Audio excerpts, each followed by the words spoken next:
Now, the greatest radio shows of all time. Suspense. The Shadow Node. Washington calling David Harding, Counter-Spy. Classic radio theater. The Great Gildersleeve. Fibber McGee and Molly. Dragnet. Gunsmoke. The Lone Ranger.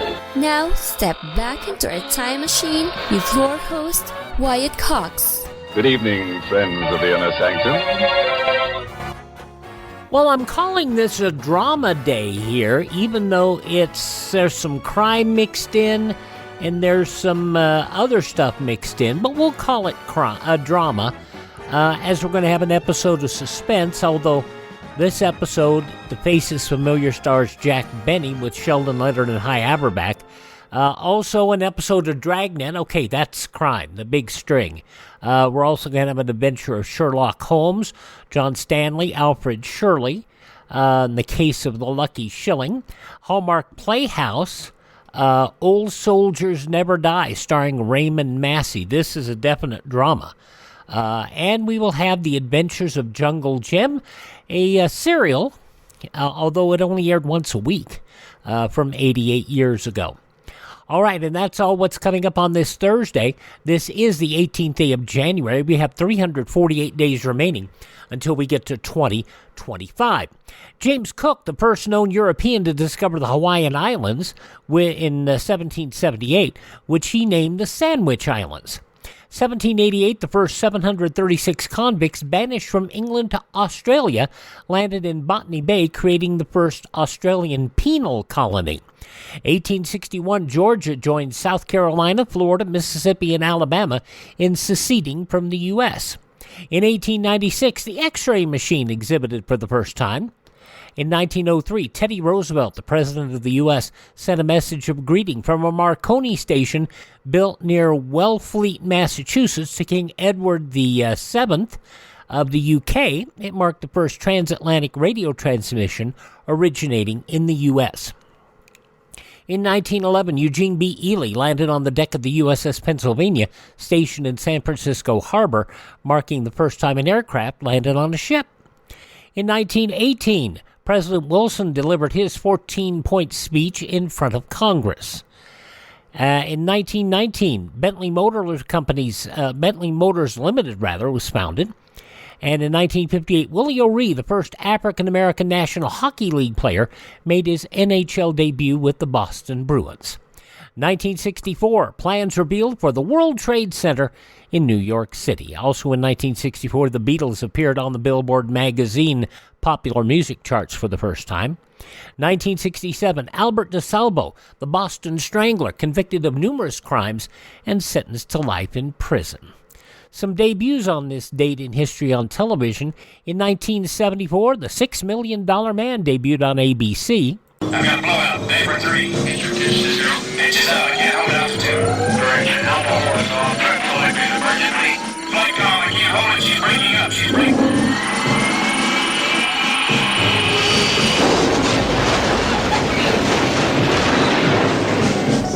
Steve Austin, astronaut. A man barely alive. Gentlemen, we can rebuild him. We have the technology. We have the capability to make the world's first bionic man. Steve Austin will be that man. Better than he was before. Better, stronger, faster.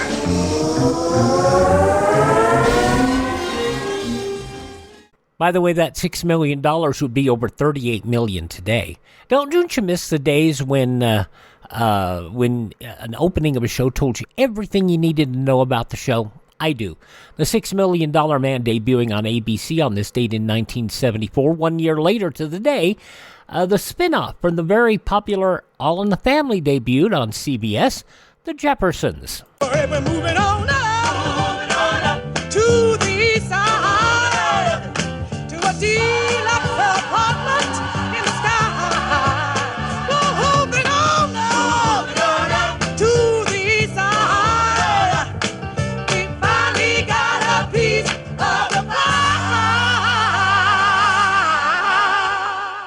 And again, a theme song that told you all you needed to know about the show. The Jeffersons debuting on CBS on this date in 1975. In 1977, the scientists identified a previously unknown bacterium as the cause of the mysterious Legionnaire's disease. In 1983, the International Olympic Committee restored Jim Thorpe's Olympic gold medals to his family. In 1990, former preschool operators Raymond Buckley and his mother, Peggy McMartin Buckley, acquitted in a Los Angeles, California court of 52 child molestation charges. In 1990, Washington, D.C. Mayor Marion Barry arrested for drug possession in an FBI sting. In 1991, it was Eastern Airlines shutting down after 62 years, citing financial problems. And in 1993, for the first time, the Martin Luther King Jr. holiday officially observed in all 50 United States. Passing away on this date in history, President John Tyler, president number 10. Also, Nobel Prize laureate author Rudyard Kipling. Actor and comedian Curly Howard of the Three Stooges fame. Actor Sidney Greenstreet did a lot of great movie work. His only real big radio work was in Nero Wolfe, and that was at the very end of his life. Greenstreet passing away in 1954. Edward Farhat, pro wrestler better known as the Sheik, the original Sheik who worked out of Detroit. Also, the father of Maria Shriver, Sergeant Shriver, the ambassador to France, politician, diplomat. Singer-songwriter Glenn Frey, The Heat Is On. Glenn Frey passing away on this date. Soprano, 35 years with the Metropolitan Opera, Roberta Peters. Actress Yvette Mimieux. And David Crosby passing away a year ago today of Crosby, Stills, Nash, and Young. A number of birthdays today of people who are no longer with us, including one Oliver Hardy. Not only are you friends, but I noticed, for instance, whenever I spoke to Stan personally in the cabin before and after the interview I did with him, whenever he talks or refers to you, he doesn't call you Oliver or Hardy. That's right. You're babe to him, and that, I think, typifies your relationship and friendship. Well, it's a funny way that I got the name of Babe. That was years and years ago, and then I had my first shave. So the barber went in, and he charged a dime, and he put some powder. He says, "That's all right, baby. You'll clean." So that name is stuck ever since. The Fat Man, Oliver Hardy, of Laurel and Hardy fame, born on this date in history. Also, Daniel Webster, the fine statesman, the author of Winnie the Pooh, A.A. Milne, born on this date. Actor Cary Grant, born on this date. Baseball's Curt Flood was born on this date. And the Temptations' David Ruffin, born on this date, as was a delightful entertainer, Danny Kaye. I had never held a sword in my hand in my whole life. And when we decided to do this film, they said, well, let's get a fencing instructor and find out, teach you how to fence. Well, for about a week, I never had a sword in my hand, but they had a wall and a 2x4, and I would practice lunging. You see? A 2x4? Yeah. There was the wall. Here was a wall, and they put a 2x4, and you had to stay in it. Now, if you lunged and bent your back, you'd be thrown off balance. So you had to learn to lunge with a straight back. And for a week, I never had a sword in my hand. And then finally he came in one day, and we had a foil. And we were practicing routines with the foil, and we were doing that for about a week or more. And one day he came in, and he put a sword in my hand, and I knew instantly it was my weapon. It was a saber. A 1971 interview with Johnny Carson about Danny Kaye's picture, The Court Jester. Danny Kaye, born on this date back in 1913. Hi, this is Jeff Foxworthy. It is now time for the birthday announcements. The following people are now officially older than dirt. The man who sang about honey and See the Funny Little Clown and Watching Bobby Grow and was that it? Watching Bobby Grow? Was that the name of it? And so much great music. And also an artist, Bobby Goldsboro, 83 years old today. If you only knew Ted DiBiase as the $1 Million Man in the WWE, you missed some remarkable work in Mid-South Wrestling. Ted DiBiase turned 70 today. Also, Tom Bailey of the Thompson Twins also turned 70 today. Actor Kevin Costner is 69. Dave Bautista, just known as Batista in the WWE, but making his way in Hollywood today. He's 55 years old. My gosh, he looks great for his age. Also, from How I Met Your Mother and Freaks and Geeks, Jason Segel is 44. And Ashley Murray is 36, actress-singer. Those just a few of the people who celebrate the 18th day of January as their birthday. And if this is your birthday... Hi, we're the Four Freshmen, and we just want to say... Happy birthday to you! And we're going to start off this quasi-dramatic episode of Classic Radio Theater with Wyatt Cox with an episode of Suspense from 70 years ago, January 18th, 1954. Jack Benny starring in The Face is Familiar.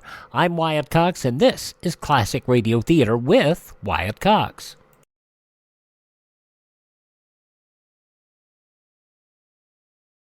This is Art Linkletter.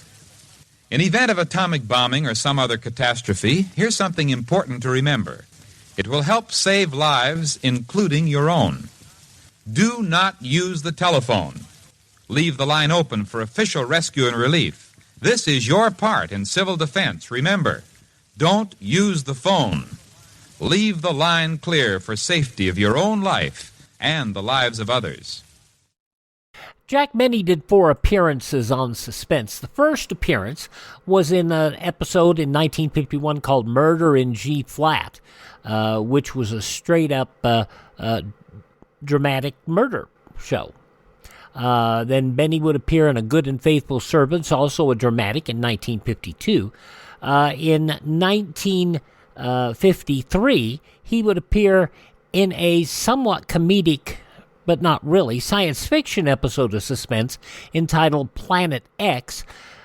But this episode is probably the funniest episode you'd find. Elliot Lewis able to still get Hollywood's finest to take a fling at stepping outside their regular box. And in a couple of weeks, I'm going to try to remember, I hope I can remember, to air the episode that Fibber McGee and Molly did on Suspense. But right now, let us go all the way back to this date, 70 years ago, January 18th, 1954, Suspense, The Face is Familiar, starring Jack Benny.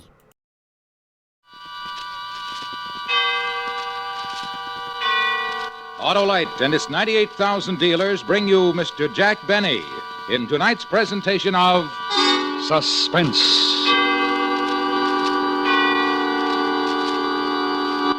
Tonight, Autolite presents the story of a successful bank robbery, including the astounding history of the unhappy man who perpetrated the crime. It's called The Face is Familiar. Our star, in his first dramatic appearance of the season, Mr. Jack Benny.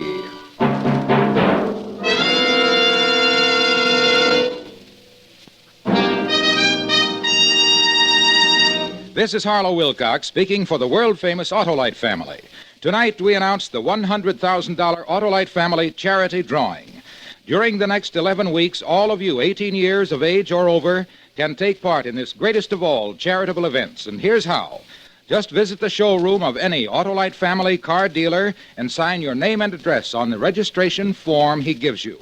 Ask him to sign the receipt portion. That's all. Nothing else to do. No need to buy a thing. And yet, you may be one of 25 selected to name the recognized charities that will receive a total of $100,000 in cash on the 1st of June. Think of it, thousands of dollars in cash to be given to your favorite recognized charity or charities if you are one of the favorite persons. So go tonight, go tomorrow to Autolite family car dealers and sign your name and address to the registration form he gives you. Later on, I'll tell you the names of the Autolite family car dealers who are participating in this great Autolite family charity event. And now, Autolite presents transcribed The Face is Familiar, starring Mr. Jack Benny, hoping once again to keep you in suspense.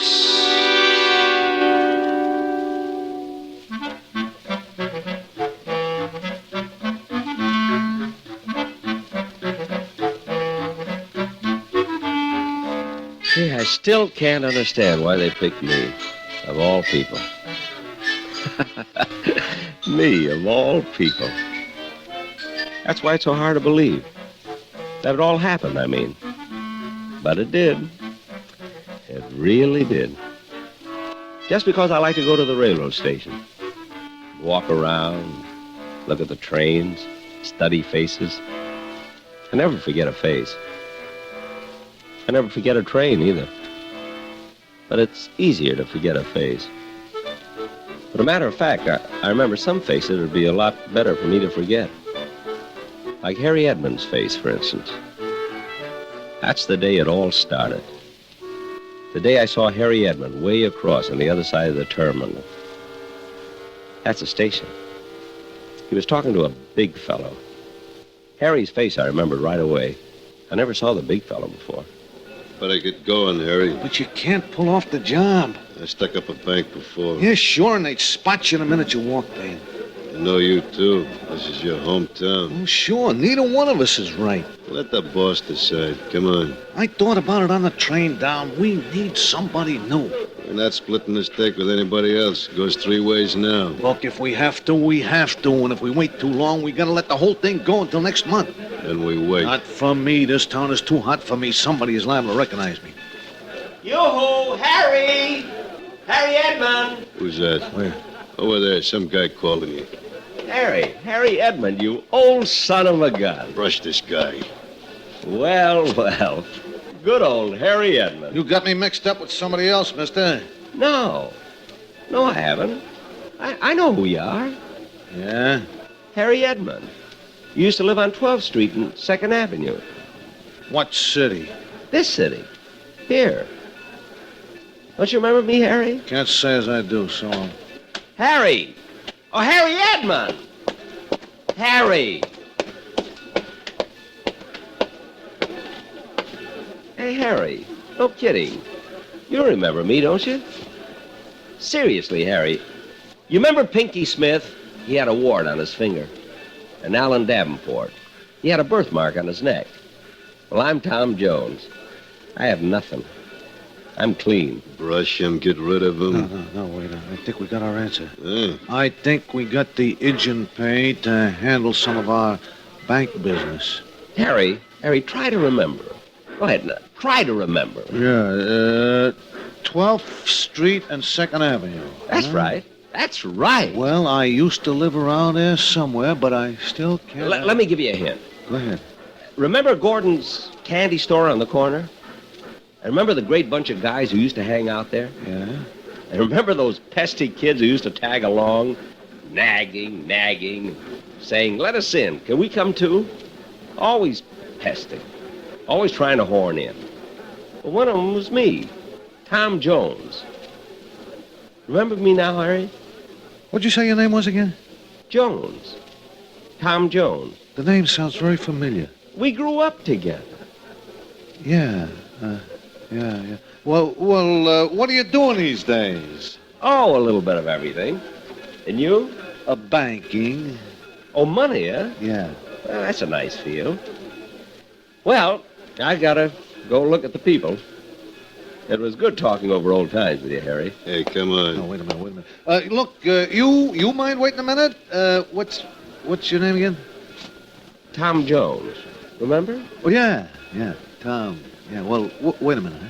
Well, I'm kind of busy. Lots of appointments this afternoon. Oh, I'd like talking over old times with you, Tom. Maybe we could have a drink and dinner.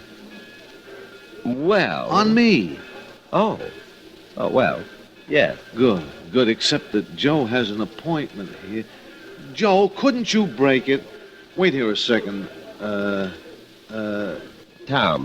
Jones. Tom, yeah. Joe, come here. Let me talk to you a second. What? Now I know I got the answer. I know I found the pigeon who's going to do it for us. Let the boss figure that out. I tell you, I got it figured. Look at that guy. Yeah? He is it. Him? He don't look like nothing. Right, he's nothing. Isn't that what we want?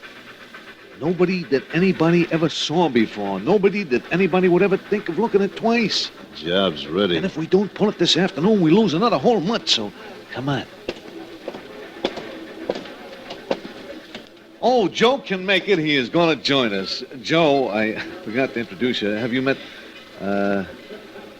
It's Jones, for heaven's sake. Yeah. Tom Jones. Tom Jones, yeah. Well, Tom, meet Joe, and don't get sore. It's a kid I grew up with, Joe. We're going to have a great time talking over old times, you know, Second Avenue. That's right, and your name is Tom Jones. Yeah. I must admit it is a difficult name to remember because it's so common. Don't you think so? Oh, yeah, I sure do. Well, it'll certainly be nice talking over old times. Oh, yeah, I haven't talked over old times in a long time. Well. Harry Edmund. Yes, sir, and good old, Tom. Tom, yeah. Better get started. Where to? I want you to meet another old friend of mine.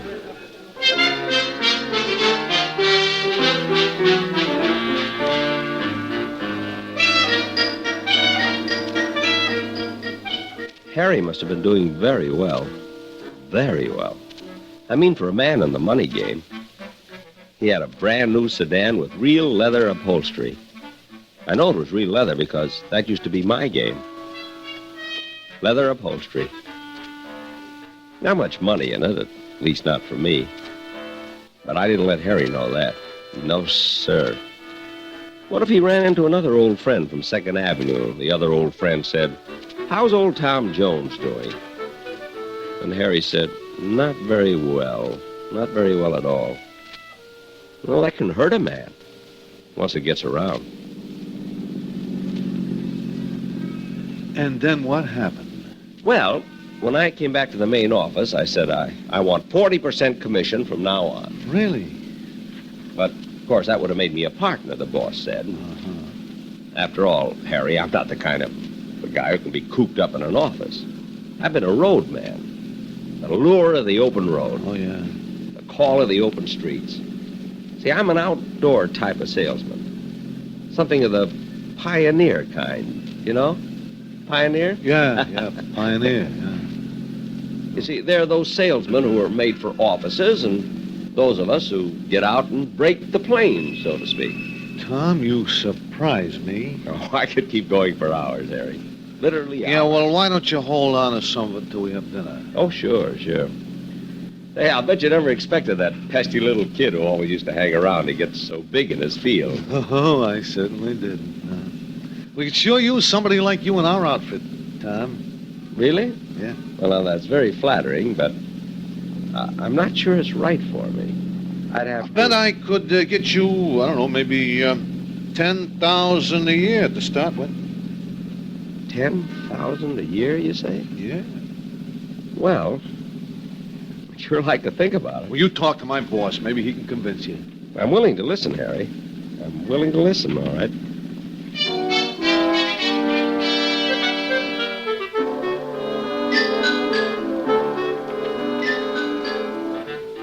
The business Harry was in was mighty successful, if the home of his boss was any indication. It was a beautiful big yellow house with a lovely green front door, and you could tell it was the home of a man who had worked his way up and knew what to do with what he had. Inside it was very homey. 2 fireplaces in the living room that looked like they were burning. A beautiful plaid carpet that must have been a real Oriental, and they wanted me in the business. Me, Tom Jones, of all people. Brandy, Mr. Jones? No, thanks. Thanks. Spoil my dinner. Cigar? Well... All clear Havana? Oh, I can see that. I can always tell a good cigar just by looking at it. I know cigars, and faces, and trains. You're a very well-informed man, Mr. Jones. Well, you're kind of unusual yourself. Why? You remember my name. Don't most people? Most people don't even recognize me. People I've known for years. Is that so? Now, don't get me wrong. It's an asset in my business. See, people who tell me no when I try to sell them something say, come back next year. But I come back next week, and they don't even remember I was in the first time. Believe me, a face like mine doesn't come along every day. I like you, Tom. Mind if I call you Tom? Certainly not, Mr... Just call me Boss. Everybody calls me that, especially people I like. And I like you. I like you, too, Boss. Then you're interested in coming into the organization? Oh, I might give it a whirl. Let's put it that way. I wouldn't want it any other way. A trial for both of us. And the pay Harry mentioned? Oh, I told him a starting salary, boy. Let's talk about that at dinner. Come on, we'd better get started. Isn't 2:45 in the afternoon a little early for dinner? We have a few errands to do. Excuse us just a minute? Oh, of course, sure.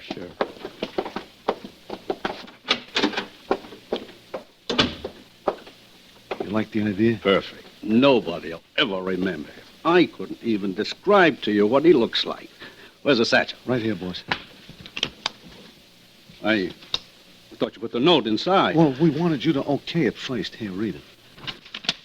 You are being covered by a gun from 2 different places in this bank. Do not send an alarm or you will be killed. Put $50,000 in the satchel. That's it, on a note. How will you get him to take it in? I always come up with the answer, don't I? Yeah, sure, boss. Come on, let's go. Oh, we talked it over, and the boss likes you a lot. For the last time, it's Jones. Tom Jones. Yeah, well, I was only kidding, Tom. Yeah. Well, all right. We better get started. Where to first? To the bank, Tom. That's very kind, but completely unnecessary. I don't need my salary in advance. I told you this is a high-class outfit. To the bank. Gee.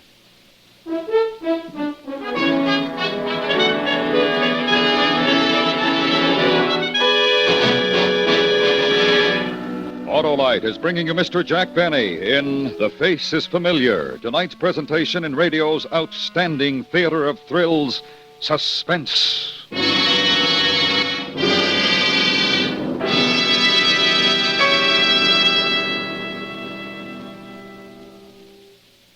This is Harlow Wilcox again. Tonight, the worldwide Autolite family is privileged to salute a distinguished member, the DeSoto Division of Chrysler Corporation. So I've stopped in at my local DeSoto Plymouth dealers to learn all about the wonderful DeSoto's 454. Well, you're right about the new DeSoto automatics, Mr. Wilcox. They are wonderful, and for many reasons.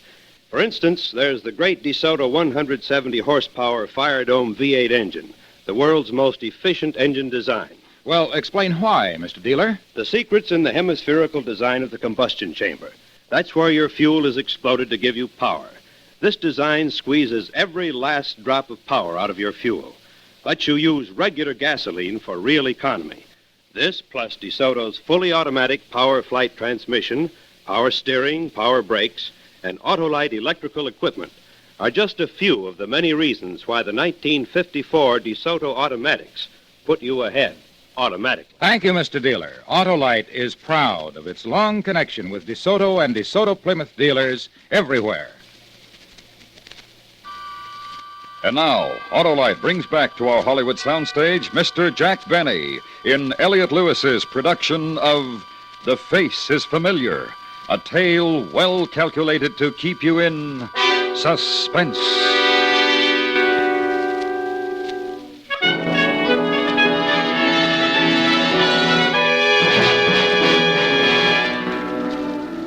Gee, isn't it funny how you wait a long time for your ship to come in?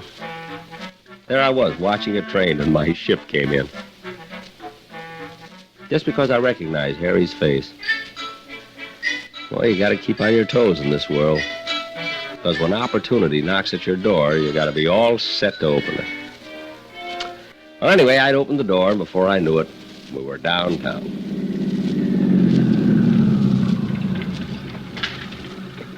Gee, the bank already?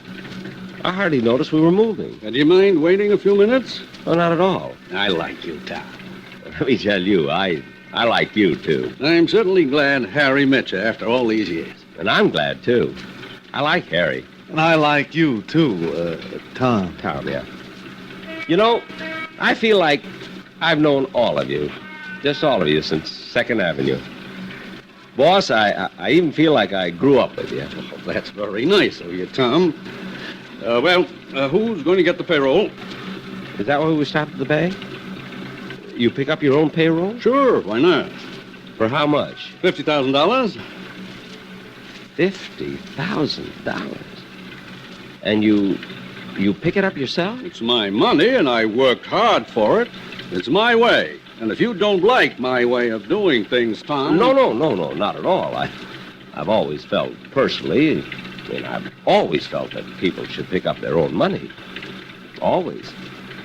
Especially if it's $50,000 or more. Besides, armored cars haven't been doing too well in the past few years.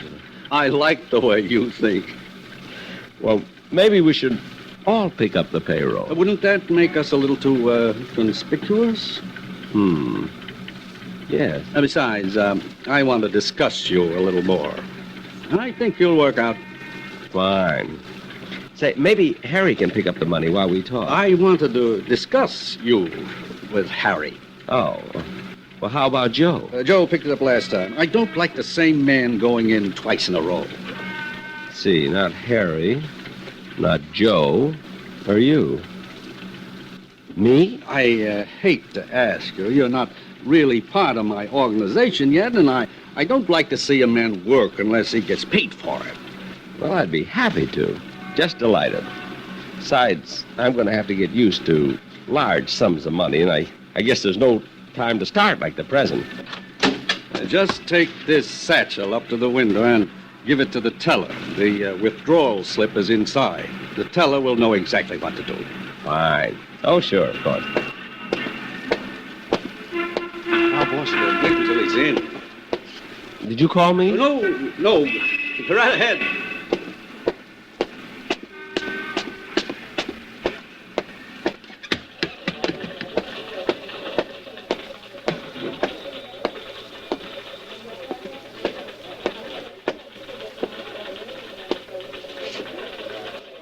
My, it's certainly crowded. So many people waiting in line. Yeah. People certainly must be doing well these days. Yeah. I'm very busy myself, So? I have some friends waiting for me outside. Good. I was just wondering, if you weren't in a hurry, would you mind... No. Oh. These lines certainly move slowly, don't they? Yeah.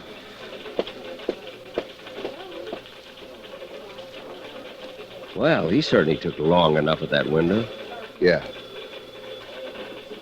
I hate people who dawdle over money. Don't you? I guess. Your transaction isn't going to take very long, is it? Nope. Good. That big bag you're carrying had me worried. Yeah? What sort of business are you in? Penny vending machines. Pennies? All those are pennies? Something wrong with pennies? Oh, no. No, of course not. Excuse me. I think I'll try that other line.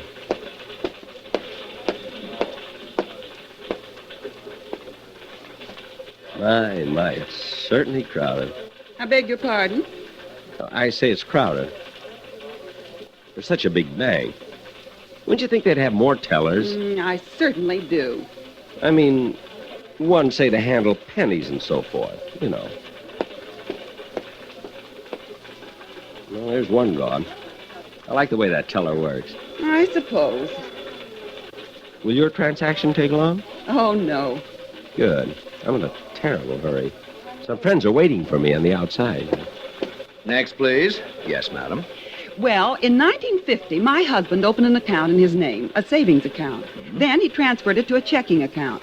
Then we split up that money and opened a joint savings account and joint checking account. But we found out we didn't really close the other savings account. Of course, we thought we did, so some of our checking deposits have been... Look, don't you think you should see the manager instead of taking this teller's time? I'll handle this, sir, if you don't mind. Oh, no, not at all. Not at all. Madam, would you please take this up with the manager? But if you don't mind, may I get to the window? Well. Yes? The withdrawal slip is in the bag. Oh, a withdrawal. Next window, please. Now, just a minute. You in there, teller. Open up. Yes, sir. See, I've been moving from line to line, and I insist you handle this. I'm sorry, sir. I can't violate the rules for anyone. But this is a very important matter, you know. This isn't just some piddling sum. How much are you withdrawing, sir? I believe it's $50,000. You're quite right. That is a lot of money. Now, will you please remove this bag and go to the next window? Well, all right. At least the lines are getting shorter. Yes, they are. Wouldn't you think a bank this size could afford a few extra tellers? Well, how do you mean? Like, say, one kind of teller to handle only pennies and another kind to handle matters of $50,000 or more. I beg your pardon? I suppose that sounds a little strange, but you'd be surprised how it would speed things up. Oh, I'm sure. And it needs it. See, I came in feeling fine, just fine. Now I'm nervous from waiting. I'll be through in a minute. Well, it's terribly important. You see, some people are waiting for me outside. Next, please. Well, here you are. 20, 30, 40. Thank you. Next, please. Yes. Oh, wait, just a minute. Something wrong? I'll be back in a minute. My friends are calling me.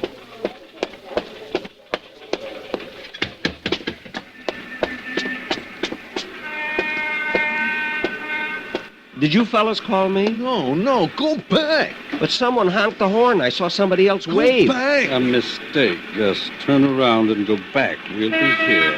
Oh, sure, of course.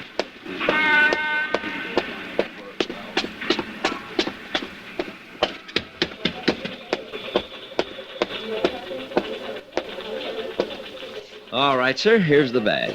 Your deposit slip, sir. Withdrawal. The slip is on the inside.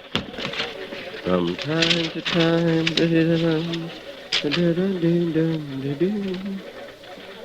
Is this a joke, mister?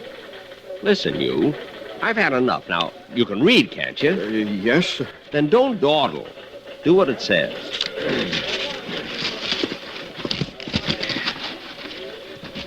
That's fine.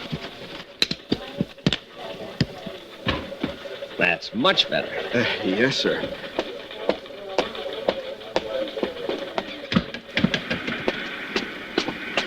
Come on. Go get it. Well, here's the money. Give me that. Hey, Harry! Where are you going? Stop! What are you doing? Harry!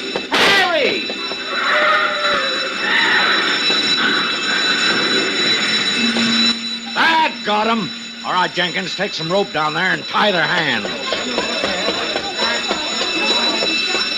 I set off the alarm as fast as I could, officer. Oh, come on, let's get down there. You can show me which one of those guys held you up. All right, officer. I'm sure I'll remember him. Yeah, this is terrible. Step back, buddy. But it was me. It was you what? It was me, officer. Look, I took the bag in and I didn't know. Are you kidding? Teller, look at me. I am. You must be nuts. No, I'm not nuts. It's me. Don't you recognize my face? Look at it. Nothing like it. What did the fellow look like? Well, he had a lean face. Or slightly fat. No, lean. Oh. And brown eyes. No. Oh, gosh, I don't know. Oh, it was me. Look, blue eyes, see? Me.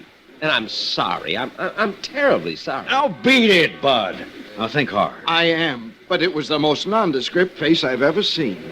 Well, that's pretty nasty if you ask me. Tell me what you remember. I can. I was standing there. I just counted out $40. Look, and I walked up to the window. Oh, it wasn't you. This fellow was about 6 feet tall. Or 5.5. 5'8". I'm 5'8". And he had a real menacing look. No, I was smiling. See, look, I'm smiling. Look. Now do you remember? Now, look here. Get out of here before I run you in. Yes, sir. Oh, I remember now. He was 6 feet tall. He had red hair. And he was carrying a gun. He had a handkerchief over the lower part of his face. And he carried a cane.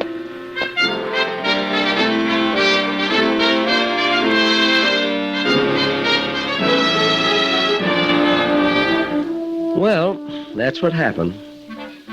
That was an eyewitness account of a bank robbery from the man who did it. Here I walked into the bank, robbed them of $50,000, and didn't even know I was doing it. Imagine. And nobody recognized me. They didn't know my face. You know, I bet I could walk into another bank and do the same thing. Nah, I better not.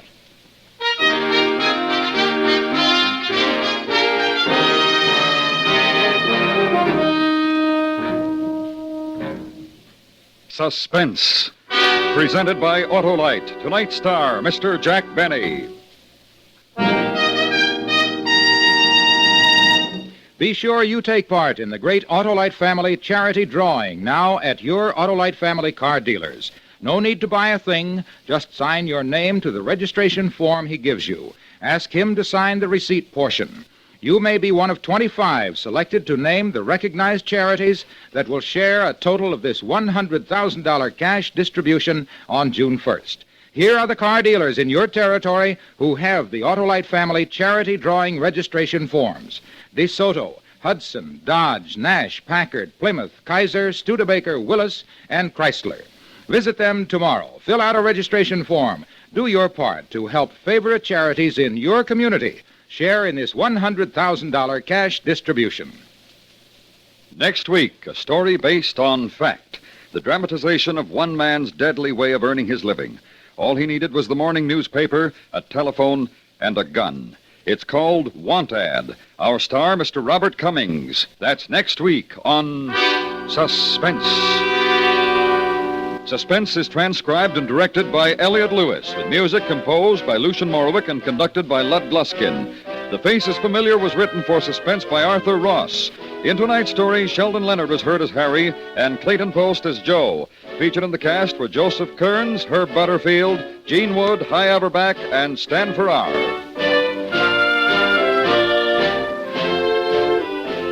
The Jack Benny Show may be heard every Sunday on the CBS Radio Network.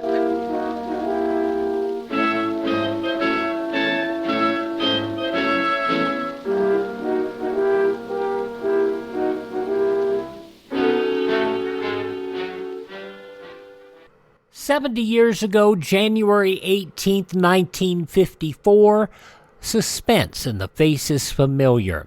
Jack Benny would later star in the 1954 TV adaptation on General Electric Theater of this very self-same program, I should say, this self-same episode.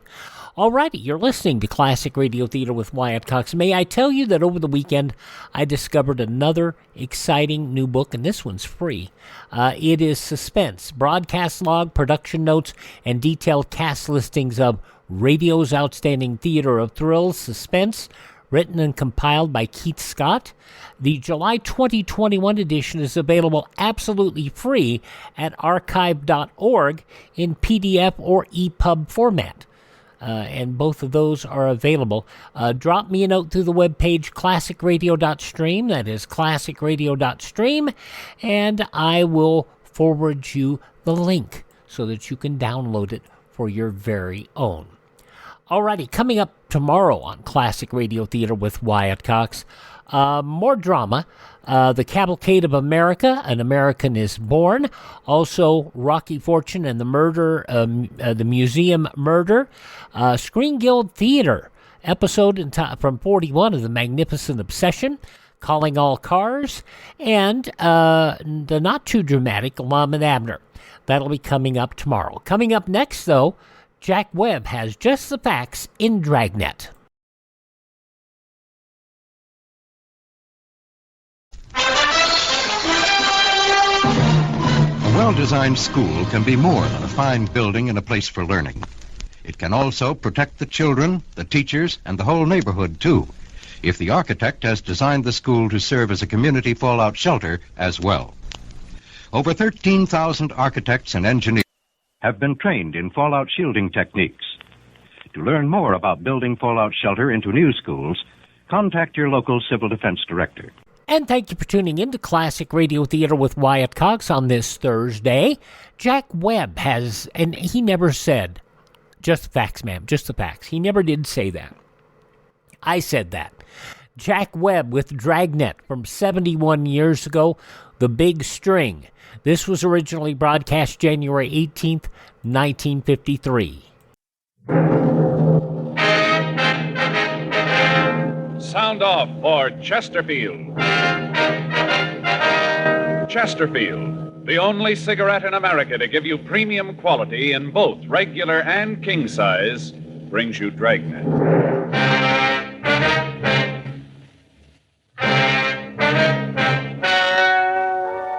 Ladies and gentlemen, the story you are about to hear is true. The names have been changed to protect the innocent.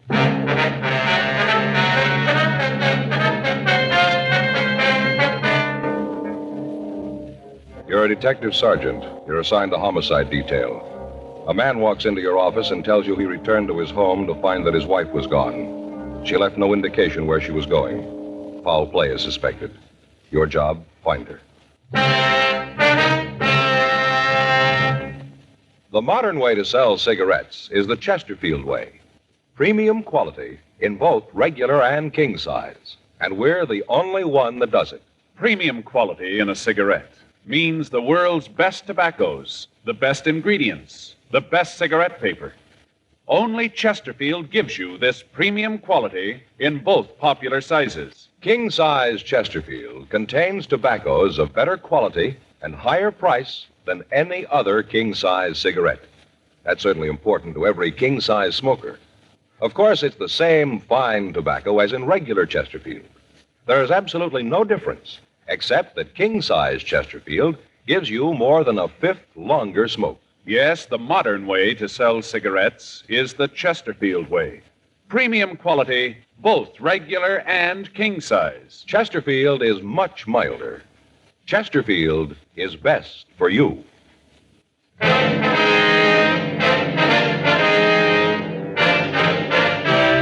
Dragnet, the documented drama of an actual crime. For the next 30 minutes, in cooperation with the Los Angeles Police Department, you will travel step by step on the side of the law through an actual case transcribed from official police files. From beginning to end, from crime to punishment, Dragnet is the story of your police force in action. It was Tuesday, July 7th. It was hot in Los Angeles. We were working the night watch out of homicide detail. My partner's Frank Smith. The boss is Thad Brown, chief of detectives. My name's Friday. I was on my way into work, and it was 4:58 p.m. when I got to room 42. Homicide. John, that you? Yeah. Been here long? No, I just got in. Sure a beautiful day, isn't it? Yeah, summer's really here, isn't it? It's daylight saving time makes a difference. Got a lot more time, seems like. Made me think about my vacation. Well, you're doing a couple of weeks, aren't you? Yeah, first part of August. Mm-hmm. Figured out where you're going yet? Yeah, Fay and I talked it out. You know, Joe? Oh, what's that? I think maybe I had Armin figured wrong. Armin? That's your brother-in-law? Yeah. Mm-hmm. This year, Fay and I got to talking where we're going to spend the vacation. Fay wants to go up to Big Bear. I'm saying Mexico. Yeah? You know, I figure a little fishing. I hear the yellows are hitting pretty good. The what? Yellowtails. Oh, yeah. You don't fish much, do you? No, I don't fish at all. Well, they're supposed to be hitting pretty good, but Fay can't see Mexico. And darn if old Armin doesn't chime in and say he thinks Mexico's a great idea. Well, that's swell. Yeah, tells Fay all about the beaches down there and how good the food is, all about the air, healthy. You know, really sells her. So that's where you're going, huh? No, Fay didn't buy it. Going to the mountains. Well, fishing's supposed to be pretty good up there, too, isn't it? That's what I've read, I guess. I suppose so, but... Old Armin, how do you like that guy? He sure surprised me. Yeah, maybe he's going to work out, huh? Yeah. I'll get it. Okay. Homicide, Friday. Yes, sir, it is. I beg your pardon. Could you talk a little louder? Yes, sir. Uh-huh. Yes, sir. Well, when was that? I see. When? Yes, sir. What was that address again? All right, I have it. Yes. Yes, sir, that's right. We'll be right out. Right, bye. Well, we got one to roll on. Kidnapping out in Hollywood. The man on the phone gave his name as Henry Wagner. He said that he'd come home from work and found that his wife was gone. He said on the phone that he'd found a note demanding ransom and cautioning him against calling the police. 5:22 p.m. Frank and I arrived at the house on Temple Hill Avenue. We parked the car down the street from the house and went up to the front door. Frank would remain in the car for a few minutes and then follow. In that way, if the kidnappers were watching the house, they wouldn't be as likely to know that we were working on the case. I rang the bell and waited. Yes, you the police? Yes, sir, that's right. My name's Friday. Oh, hello. Come in, please, quickly. I don't want them to see you. Who's them, sir? The kidnappers. They might be watching. I don't know what I'm going to do. Terrible thing to have happen. Just doesn't make sense. All right, now, sir, if you just try to calm down and tell me what happened here. We want to start right from the beginning. All right. I got home from school about 4:30. Myra wasn't here. I looked at the house for her, figured, like you said on the phone, that she might have gone to the store. When I couldn't find her, I started looking for a note. That's when I found the ransom demand right there on the coffee table. And you said you got home from school, is that it? Yes, I teach political science at the university. Well, when did you last see your wife? When I left this morning, about 7:30, I have a class at 8. Have you talked to her since? Yes, I called her about 1:15. Did everything seem all right then? I mean, did she seem to be upset, anything like that? No, everything seemed to be normal. Did she say if there was anyone with her when you talked to her? No, if there was, she didn't give any indication of it. I see. I know that this isn't a hoax, if that's what you're thinking. I know that Myra wouldn't do a thing like this. She's a serious woman. I guess you might say that she had a rather dull sense of humor. No, I know that she wouldn't do a thing like this as a joke. Well, no, sir, it's not that. I'm just trying to get all the facts here. Wonder if I could see the note. Yes, I left it over here on the desk. That'll be my partner. I'll let him in if it's all right. There, Frank. Yeah, money. See here? Yeah.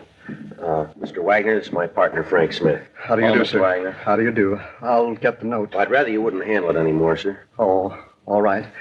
You're going to try to get some fingerprints from it? That right? Well, that's the idea, yes, sir. You read it, Joe? Yeah, it's made up of newsprint. It's been cut out of the paper. Looks like one of the morning papers. Yeah. I'll read it to you. It says put $10,000 in 5s, 10s, and 20s in a shoebox. Make sure the bills are unmarked. On July 8th, drive up Deer Canyon Drive at 10:30 p.m., 5 miles past the turnoff. You'll see a white string across the road. Drop the shoebox out of the car, go on back home. Your wife will be returned. Don't tell the cops. If you tell anybody, we'll kill your wife. Deer Canyon Drive. Yeah, you know, it's up above Laurel. Oh, yeah. $10,000. Do you have that kind of money, Mr. Wagner? No, sir. I don't know how I'm going to raise it. I have to, but I don't know how I'm going to do it. Have you noticed anyone lately that's been in the neighborhood here? I mean, anybody loitering around without any reason to be here? No, I haven't. Of course, you must understand I'm not home a great deal. But Myra didn't say anything about it. I'm sure she would have if she'd seen anybody like that. You and your wife have any enemies that'd do a thing like this, would you know? None that I can think of. You have any household help? I beg pardon? Household help. Anyone that comes in to help your wife with the housework. You know, a day maid, something like that. Well, there's Betty Jo. She comes in once a week to clean up the house. When was she last here? Let me see. That was Saturday. That's her usual day, Saturday. I guess it was then. Didn't you see her last week? No. You see, I had to go out by Pomona this last weekend. Series of lectures I wanted to catch. I left early Saturday morning, didn't get back until late that night. Did your wife go with you? No, she stayed at home. She had a little touch of the virus and figured she'd better stay at home and take care of it. Are you sure this is the right thing to do? Maybe I should have handled this myself. No, sir, you did the right thing. I wonder if you could give us a description of your wife, Mr. Wagner. Why? You aren't going to tell anyone else about this, are you? No, sir. The information will be handled in the usual confidential manner. Oh. Well, I guess you men know what you're doing. All right, sir, if you'd just give us a description, if you could. Well, Myra is about 5'3". I guess she weighs about 130 pounds. Mm-hmm. How old is she, sir? 42, just turned 42. Birthday last month, June 14th. How about the color of her hair? Sort of an auburn, I guess you'd call it. A little gray up in here, along the sides. Mm-hmm. Would you know what she was wearing? No, I wouldn't have the slightest idea. I don't know her clothes well enough to be able to look at what's in her closet and tell you what she had on. Mm-hmm. How about marks? I don't think I understand. I'm sorry. I mean, any visible birthmarks or scars, anything that might make it easier to identify her? No, I don't think so. Oh, wait a minute. There's a very small scar just under her ear right here. A couple of years ago, Myra and I went fishing up in the Sierras. Myra got a trout fly caught there. When they took it out, it left just a very small scar. But I don't think you'd be able to see it unless you were really looking for it. Mm-hmm. Anything else outstanding about her? No, there isn't. I wonder if we could have a photo of her. Do you have one? Of course. Wonder if you'd give us the address of this Betty Jo? Surely. I think Myra kept it in the phone book. I'll look for you. Do you think they'll really do it, officer? Kill Myra? Well, we're going to try to stop them, sir. I don't think so. Well, how about the money? Should I get it together? Not a lot of time if I have to meet them tomorrow night. We'll take care of that. Here's the address. Thank you, sir. I don't know what I'll do if they hurt Myra. I just don't know. It's odd, isn't it, Sergeant? What's that? Myra and I have been married for 22 years. I guess I always just took her for granted. Haven't been separated at all during that time. Just took her for granted. Yes, sir. I guess you have to lose something before you know what it's worth.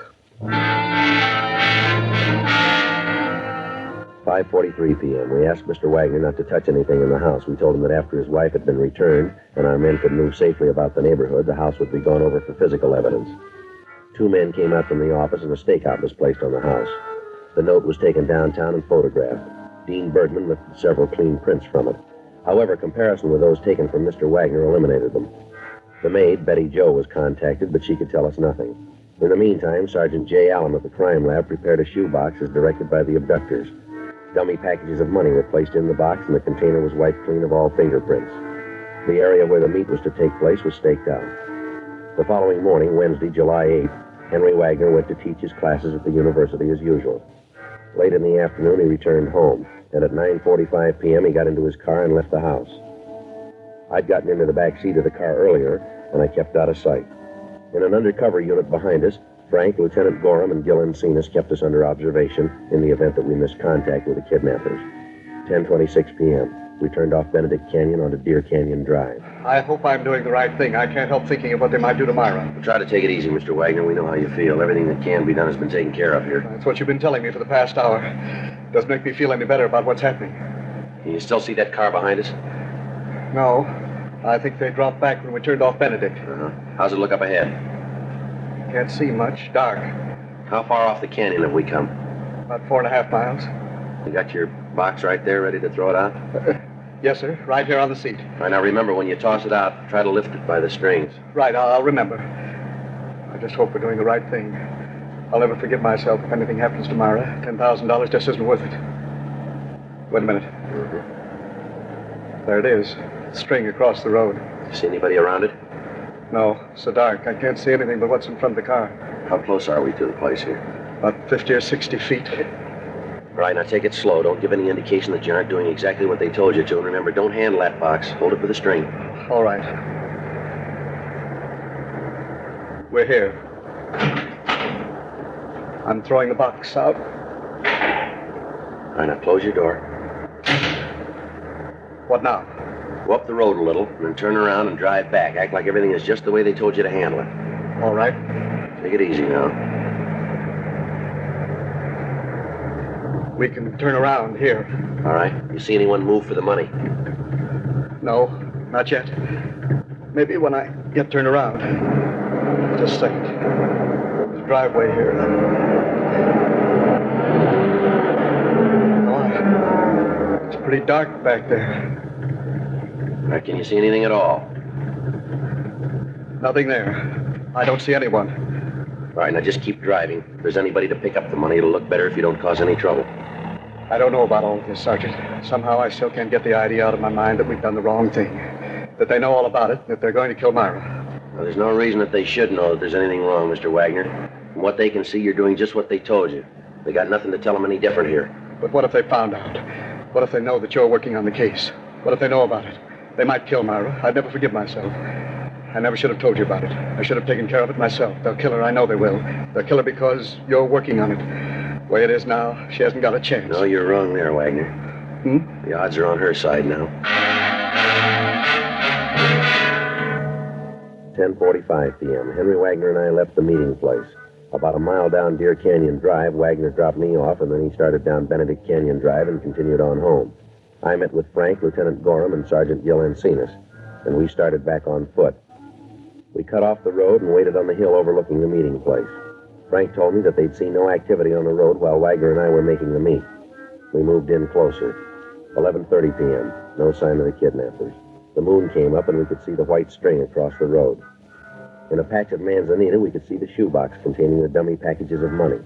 We waited. Midnight. 1:30 a.m. Still no sign of the kidnappers. 2:30. 4. At 4:45 a.m., the sun came up and Frank and I left the area. Lieutenant Gorham and Sergeant Gil Encinas continued to stake the meeting place. If the kidnappers had been in the vicinity, we'd missed them. Our only course now was to wait for them to contact Henry Wagner again. 8:15 a.m. Frank and I checked out and went on home to take a shower and get something to eat. At 11:12 a.m. Thursday morning, we checked back into the office. Rough night, huh? Yeah, there's nothing to show for it. Anything from Gorman and Encinas? No, I don't see anything. There was one thing I found out. What's that? I need a heavier coat for nights. Yeah? Saw an ad in the magazine. Advertised those English duffel coats. Look real good. What? Duffel coats. Wore 'em in the North Atlantic during the war. You know, Joe, they're real heavy. Got a hood that comes up. Should be real warm. A hood? Yeah, you know, like a monk wears. When you aren't wearing it, looks just like a collar. When it gets cold, you raise up the little gimmick, and there you are, warm as anything. You know, Frank, somehow I just can't see you in there. Yeah? Well, I noticed you weren't any too warm last night. Next time we do duty like that, I'm going to be ready for it. Yeah, just like a monk. I'll get it. Homicide Friday. Yes. Oh, yes, mister. When was that? Uh-huh. Yes, sir, right away. Well, that's it. Huh? The Wagner woman, she's home.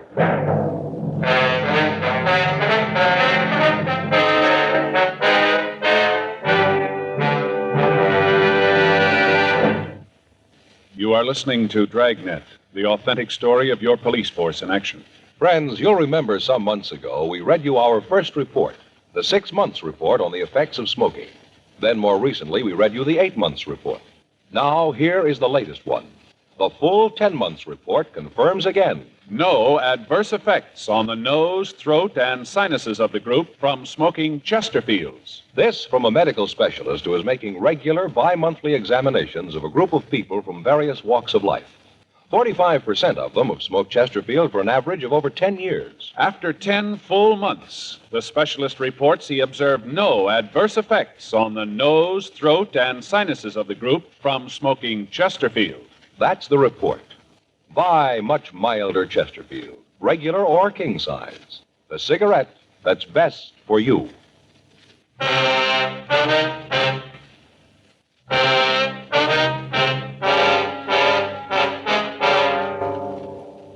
11:30 a.m. Frank and I drove out to the Wagner home. The officers on stakeout told us that Mrs. Wagner had walked into the house at about 11 o'clock that morning. As soon as she'd gotten inside the house, she collapsed. The family doctor had been called, and she was treated for shock. Other than some scratches on her arms and around her face, she was unharmed. The officers told us that they'd been unable to interrogate her so far. We talked to the doctor, and he told us that we could talk to her until the sedative took effect. Honey, these are policemen. They want to ask you a few questions. What? Police officers, honey. There's Mr. Friday and there's Mr. Smith. Oh, yes. They want to ask you some questions, dear, about the people who took you. Oh, all right. It won't take very long, Miss Wagner. That's all right. I want to help you get them. All right, now if you just tell us how it happened. How it happened? Yes, ma'am. Sergeant, you have to do this now. Maybe later when she's rested. Oh, I'm sorry, Mr. Wagner. We haven't got much choice here. We'd like to get to the people who did this. If we wait until later, we might not be able to get them. Yes, I didn't think of that. Well, if the doctor says it's all right, go ahead. Miss Wagner, Yes? do you know the people who did it? The people who took you? No. You never seen them before? No, never. All right, now could you just tell us what happened? I guess so. They came to the door about 2:30. Who are they, ma'am? Well, I just saw a man. Later, when we got into the car, there was a woman, too. All right, go ahead. They told me that Henry'd been in an accident, that he'd been hurt, that he was at the hospital. Said they wanted to take me to him. Yes, ma'am. I didn't know any different. I went with them. I thought that Henry was hurt. I didn't know any different. You have to do this, officers. She's home, safe. That's all I care about. That's all that's important. Why don't you let her get some rest? Then you can talk to her. Talk as much as you want to. But please, you can see what this is doing to her. Yes, sir. Now, look, this isn't any easier on us. We've got a job to do here, like we had when she was gone. We know how you feel, but we'd like to get to those people. It's all right, Henry. I'm all right, dear. Where'd they take you, ma'am? First, I think they were going to take me to a house near here. I didn't notice the street, but it was near here. I'm sure of that. Then when we got near there, I knew that something was wrong, that they weren't going to take me to Henry like they said. I knew it then. Mm-hmm. Go ahead. I told them to let me out of the car. Said that they'd better let me go. Mm-hmm. The woman, she was in the back seat with me, said for me to keep my mouth closed. I tried to get out the door, and she hit me. Then the two of them got into an argument. The man started to yell at the woman that it wasn't any good, that they'd better forget the whole thing. And the woman said that they'd gone too far for that now, that they had to go through with it. Uh-huh. Well, then they put a blindfold on me, tied my hands and blindfolded me, and then they started to drive. Well, at any time, did either of them use a name, in talking to each other? No, I don't think so. At least if they did, I don't remember it. Mm-hmm. Go ahead, Miss Wagner. Well, then they started to drive. I couldn't see where they were going, but I know that they headed out the Arroyo Seco toward Pasadena. I could tell from the way we went. Then I heard the woman talk about the turnoff to get on the Seco. Right then, the man told her to shut up. Yes, ma'am. We drove for quite a while and then stopped. They made me get out and took me into a house. Did you have any idea where you were at the time, ma'am? No, I didn't. Go ahead, ma'am. Well, they took me into the house and put me in a room. Tied me up. I couldn't move, couldn't do anything. They locked the door, and I could hear them arguing in the next room. The man was really telling the woman off. Said that she was a fool, that she'd really botched the whole thing up. I see. That night, they brought in a plate of food. Told me it was time to eat. All there was were some prunes. That's what they fed me all the time I was there, prunes. Never did take the blindfold off. Was there anything at all that would let you know where you were? Oh, a couple of things. They're probably kind of silly, but maybe you can make something out of them. What's that, ma'am? Well, there was a clock that was in the room where they had me, one of those chime clocks, tolled every 15 minutes, like Westminster chimes. Yes, ma'am. I don't think it was a very big clock. Chimes sounded small. Mm-hmm. Then there were the trains. Trains? Yes, every once in a while I'd hear trains going past.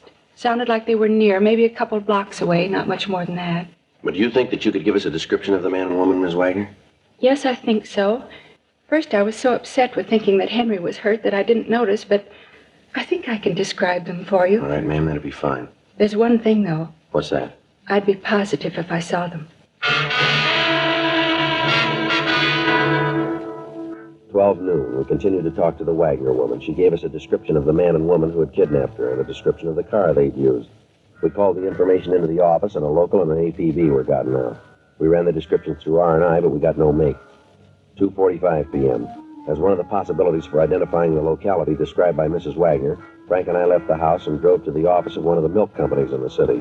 We talked to the driver that handled the area in which Mrs. Wagner said the kidnappers were going to stop. He couldn't identify the man and the woman from the description.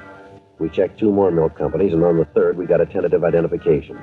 The driver of the route told us that we could be asking about a Mr. and Mrs. Thomas Harper, he thought. He gave us their address, and Frank and I drove out there. On the way, we called the names into R&I and had them make a check for us. They said they had a record on a Thomas Harper who answered the description. He'd served time in San Quentin and in Folsom penitentiaries. He'd been sentenced both times for armed robbery and ADW.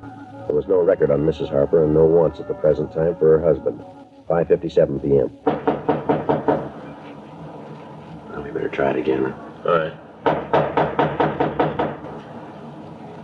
Probably aren't in. No, the car parked down the street here. Could be theirs. Checks on that description we got from the Wagner woman. Yeah, I think somebody's coming. Yeah, what do you want? You Thomas Harper? Yeah, that's right. Police officers would like to talk to you. What about? Just like to talk to you. All right, come on in. Who is it, Tom? Cops. What do they want? Say they want to talk. I don't know what about. Just a routine investigation. Who are you trying to kid? What do you mean by that, Harper? Somebody's done something, you need a pigeon. I got a record, so I'm right for you guys to lean What's on. the matter? You got something to worry about? Not a thing in the world, but I know you guys, you're going to try. What do you want, anyway? You people tell us your activities for the past 4 days? What for? Just tell us, will you? Yeah, tell us. You got an angle or you wouldn't be here. You're trying to pin something on us, and you know it. You want to tell us what you've been doing? We haven't left the house at all. Can you prove that? Prove it to who? You? You got no right to come in here and ask a lot of questions. She's right. You haven't got any right to do that. Now, either you pull us in or you get out of here. All right, Harper. We're getting ready to leave anyway. We'll see you later. Yeah, let's go, Frank. Right.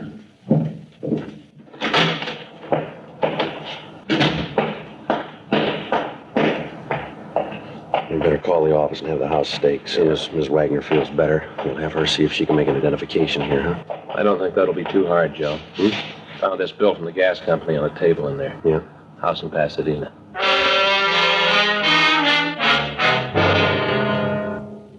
Harper's mugshot had been pulled and sent to the Wagner home for identification. Mrs. Wagner was still under sedatives.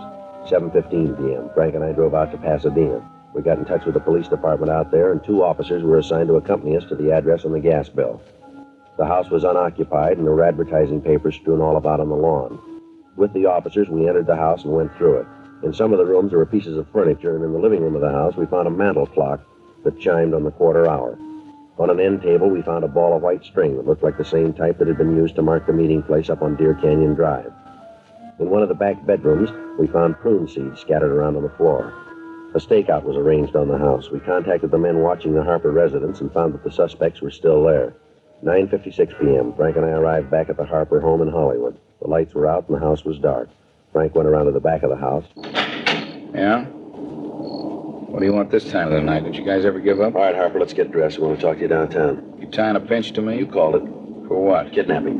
You're out of your mind. Come on, get dressed. Who is it, honey? Cops say we kidnapped somebody. What? Fuzz has an idea we kidnapped somebody. You're kidding. Afraid not, Miss Harper. You better get dressed, too.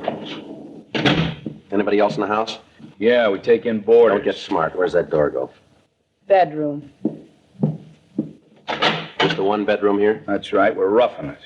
Just the kitchen over here? Yeah. All right, come on. How about the bath? In there. All right, we'll all go. Come on.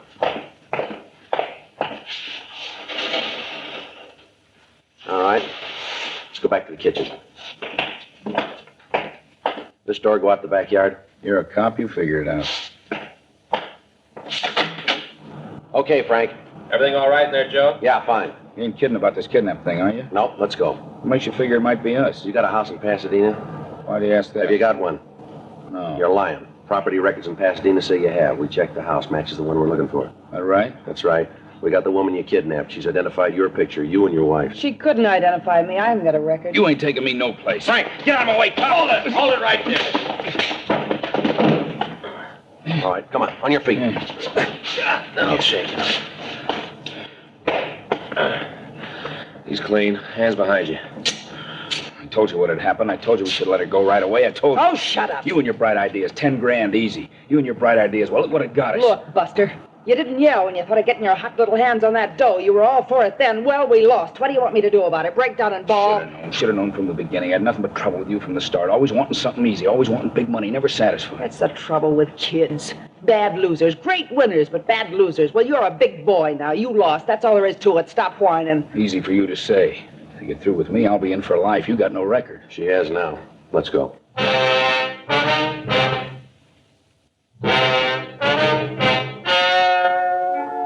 The story you have just heard was true. The names were changed to protect the innocent. On November 10th, trial was held in Department 98, Superior Court of the State of California, in and for the County of Los Angeles. In a moment, the results of that trial. Now, here is our star, Jack Webb. Thank you, George Fenneman. Friends, only the modern cigarette Chesterfield gives you this scientific evidence on the effects of smoking. No adverse effects on the nose, throat, and sinuses of the group from smoking Chesterfields. And only the modern cigarette Chesterfield gives you premium quality in both regular and king size. Now, I know Chesterfield is best for me and best for you. Buy them, regular or king size. Either way, they're much milder to give you all the pleasure the modern cigarette can give.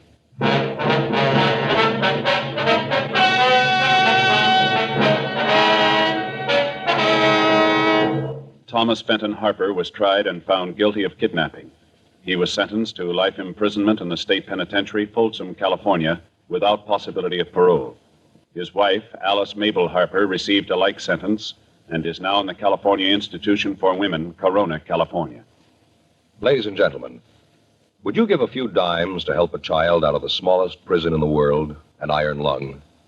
Well, that's what you're doing when you join the 1953 March of Dimes. Remember, crippled children are depending on your help. So give your dimes and your dollars to the 1953 March of Dimes.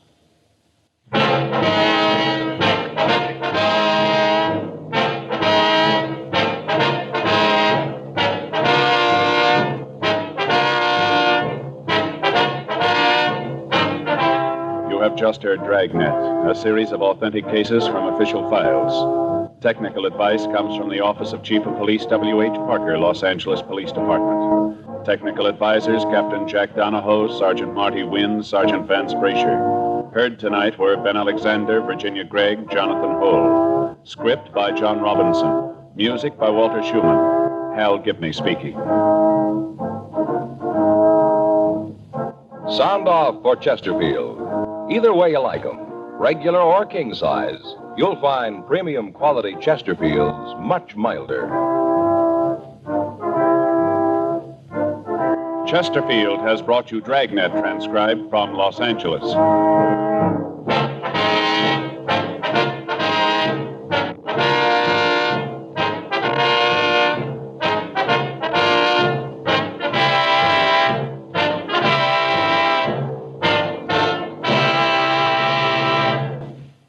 From 71 years ago, January 18th, 1953, Dragnet here on Classic Radio Theater with Wyatt Cox. visit our webpage, classicradio.stream. That's classicradio.stream. You can find information on classic radio programs. You can also find our social media links there. You can also buy me a coffee, and there's also good stuff for purchase there. That's at classicradio.stream, classicradio.stream. Coming up next, The Adventures of Sherlock Holmes.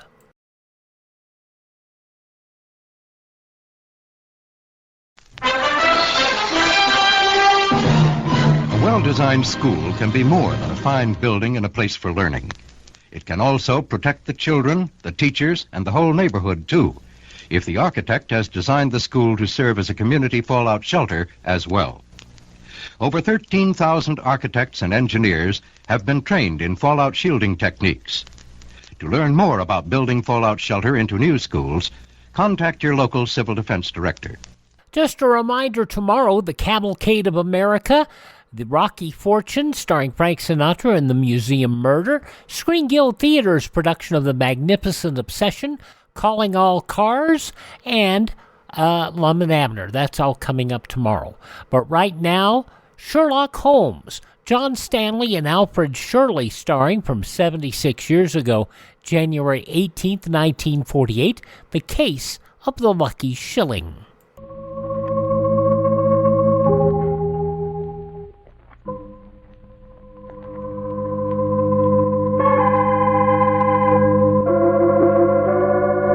From New York, the makers of Clippercraft clothes for men and 1,036 leading retail stores from coast to coast present the world's most famous detective, Sherlock Holmes.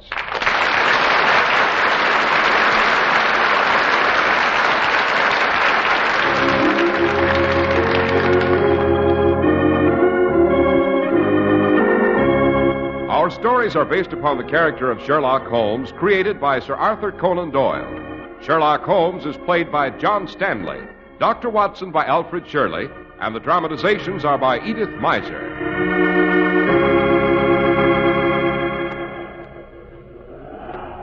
Well, here we are once again, about to lift the knocker of Dr. Watson's familiar front door.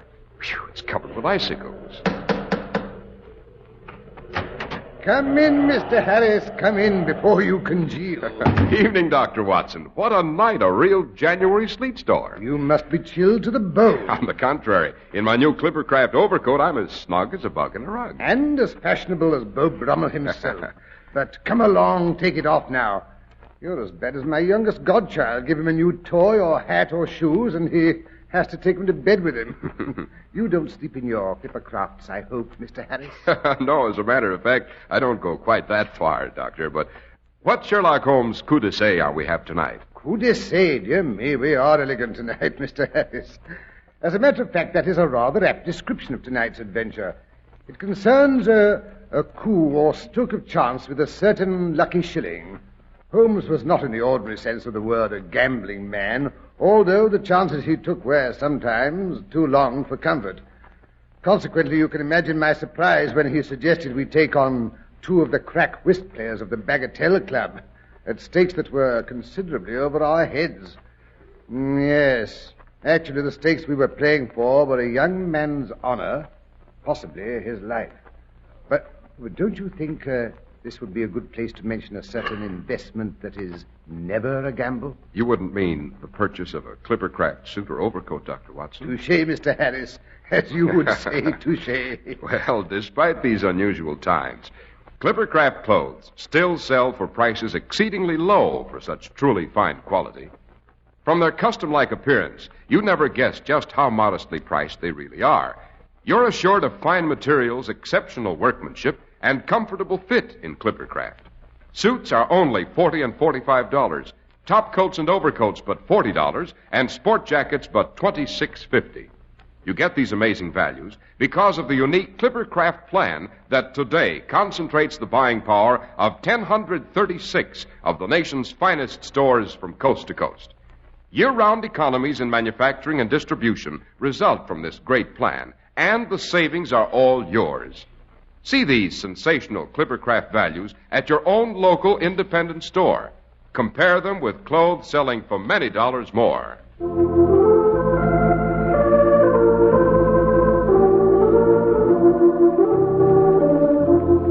now, Doctor, to get back to your game of whist at the Bagatelle Club. Yes, this was the adventure Holmes always referred to as the case of the Lucky Shilling. As a matter of accuracy, it was more than sheer luck that enabled Holmes to win with that particular coin. But to begin at the beginning, it was a lazy spring morning in the late 90s. I emerged from my bedroom with a well-developed case of spring fever. Which Holmes jolted you out of. He did indeed.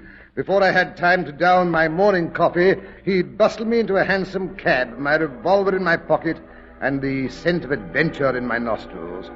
Holmes was cold and stern and silent, his brows knit in thought and his thin lips drawn into a sardonic smile. A sure sign that we were on the prowl in the dark jungle of criminal London.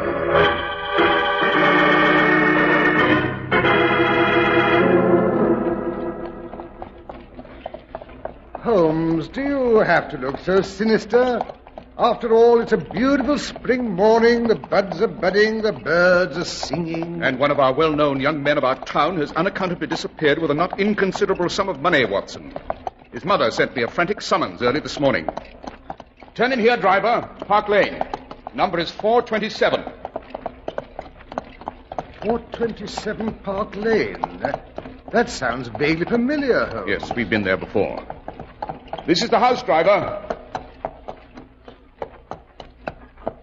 Here you are. Keep the change. By Jove, of course. It's the establishment of Lady Maynooth, wife of the Earl of Maynooth. It was through that window up there that her second son, the Honourable Ronald Adair, was shot by Colonel Moran's famous air gun. This time it's her oldest son, Lord Robert, who's missing. Is it any wonder the letter she sent me verges on hysteria?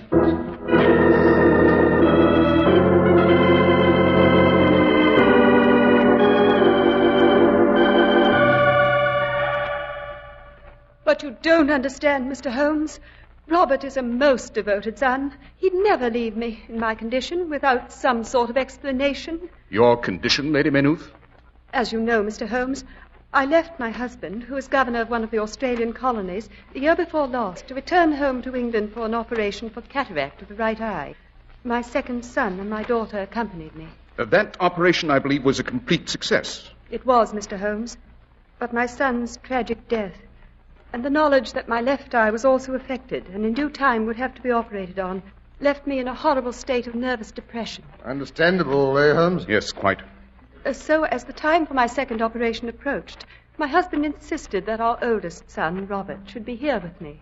How long has he been in London, Lady Maynooth? Less than a week. Hardly time for him to get into any scrape with the usual bad company. Oh, it couldn't be anything of that sort, Dr. Watson. Robert is too shy and, well, perhaps fastidious is the word. He much preferred to spend an afternoon in the British Museum or the National Gallery than galloping up and down Rotten Row or winking at pretty nursemaids in Kensington Gardens. Pity. A certain amount of kicking up of the heels in the young Lady Maynooth is healthy. It prepares them for life. They learn what to beware of later on. Mr. Holmes, you terrify me. You don't suppose Robert has fallen into the clutches of one of those theatrical hussies at the Gaiety who are always marrying young men with titles? Now, calm yourself, Lady Maynooth. Granted your son will inherit a title, I hardly think enough coin of the realm goes along with it to interest one of the Gaiety girls. Am I right? Unfortunately, yes. That's why I'm so particularly worried about Robert. He's never had the handling of a large sum of money before. Before what? Before yesterday. Well, I feel I must have no secrets from you, Mr. Holmes, if you're to find Robert. I need money. Desperately. My second operation for cataract is to be performed by the famous eye surgeon, Sir Lionel Tupper. Oh, brilliant ophthalmologist. Best in the field. Don't interrupt, Watson. He is brilliant, Dr. Watson, but also frightfully expensive. His fee for my last operation was 500 guineas. Why, it's outrageous. But he's worth it. Every penny. Well, to make a long story short, I had no cash in hand. No possible way of raising any in the immediate future. So I gave Robert my pearls to pawn. It was yesterday afternoon. That was the last any of us saw of him. Pardon the question, Lady Maynooth. They were valuable pearls? Oh, yes, Mr. Holmes. They were worth many times the 500 guineas I hoped to raise on them. I see. But, pardon me, I see Parker, the butler, is motioning me from the front hall. I think he has something to tell me. Another case of a scion of the upper classes gone wrong, eh, Holmes? Not necessarily, Watson, but quiet, she's coming back. Oh, Mr. Holmes, I'm so relieved. Parker tells me that Robert has just come in the back way and gone up to his room. Oh. I'm so sorry to have brought you out on a wild goose chase, but you can see there's no further need for you. On the contrary, Lady Maynooth, unless I'm very much mistaken, this is the moment when there's the greatest need for me. Which is your son's room? First door left at the top of the stairs. Come along, Watson, up we go. What's wrong, Holmes? What do you think is that? I may be wrong, but... No, the door's locked. You hear that, Holmes? Yes, Watson, it's not the first time we've heard that devil's tattoo. In heaven's name, what is it? The sound of heels beating against a closet door, Lady Maynooth. Your son has hanged himself. Oh, confound the explanations, Holmes. Help me break down the door.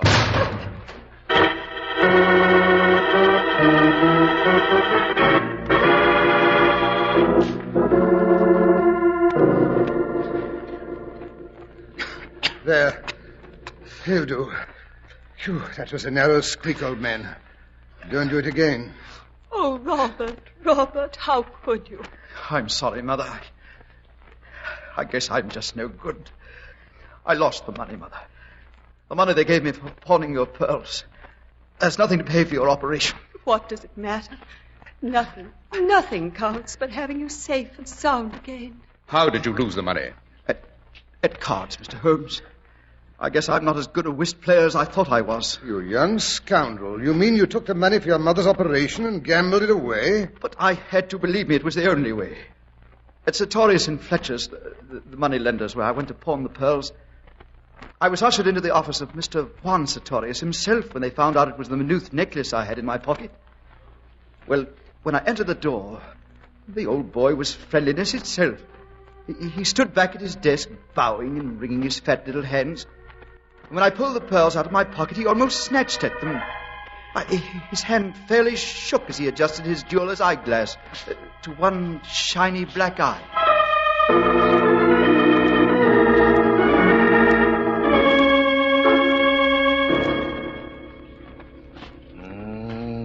Beautiful.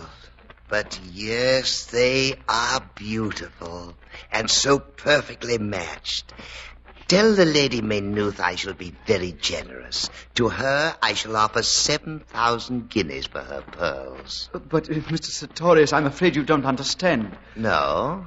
The pearls are not for sale.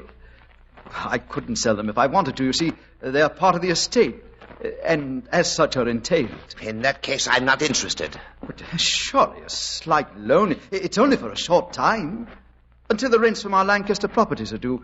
My mother must have that operation. Tell her to wait till the rents are paid. But she can't, don't you understand? A delay may leave her blind. Oh, please, can't you let me have the money? It's only 500 guineas. I'll pay any rate of interest. Young man, you touch my heart. I give you 200 at 15%. 200? But I need 5. I must have it. 300 then. But that's the last word. 300? What good is 300 in my position? You are a man of the world, I believe. You belong to clubs, no? Seems to me I hear you're a good whist player, as your brother before you. All the Maynooths have what is called the card sense, no? Yes. Well, that is, I suppose so. I always managed to win a bit. But I never played for high stakes. Why not, you idiot? A young man with a 300 guinea nest egg who understands cards can do very well for himself, no?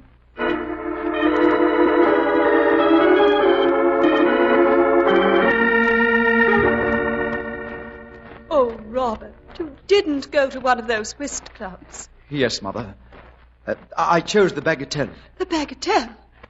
Merciful heavens! That's where your brother met that dreadful Colonel Moran, who caused his death. But, Mother, that was an unfortunate exception. Why, the Bagatelle is a gentleman's club. They're famous for having the most brilliant, but most honest games in all London. Besides, you know the old saying, lightning never strikes twice in the same place. But in your case it did, Lord Robert. Well, yes, I'm afraid so. You had a particularly bad run of cards? No, I can't even claim that. Then there was no crooked dealing? Oh, good Lord, no. It was just that... Well, nothing seemed to work out for me. While your opponent's hands dovetail perfectly. Eh? That's about the size of it, Mr. Holmes. You played a set game? Oh, no, sir. We cut for partners after every rubber. And who was the big winner? Well, it was Mr. Horatio Webster. If he'd been able to see straight through the cards, he couldn't have had better luck. Oh, yes, Mr. Horatio Webster. Double or nothing, Webster. He'd rather gamble than eat, I understand. So would I if I had his luck. I wonder if it's all luck. No one's luck can be as good as Mr. Webster's unless he's sold his soul to the devil. That wouldn't be a metaphor for suggesting the gentleman isn't entirely honest. Go to the head of the class, Watson. But we can't prove anything. What can I do? Just this. See that Watson and I are presented with visitors' cards to the Bagatelle. I rather think we'd enjoy an evening at the tables. Holmes, have you taken leave of your senses? You haven't played whist for over a year. Even so, my dear Watson, I fancy I may be able to teach Mr. Double or Nothing Webster a trick or two.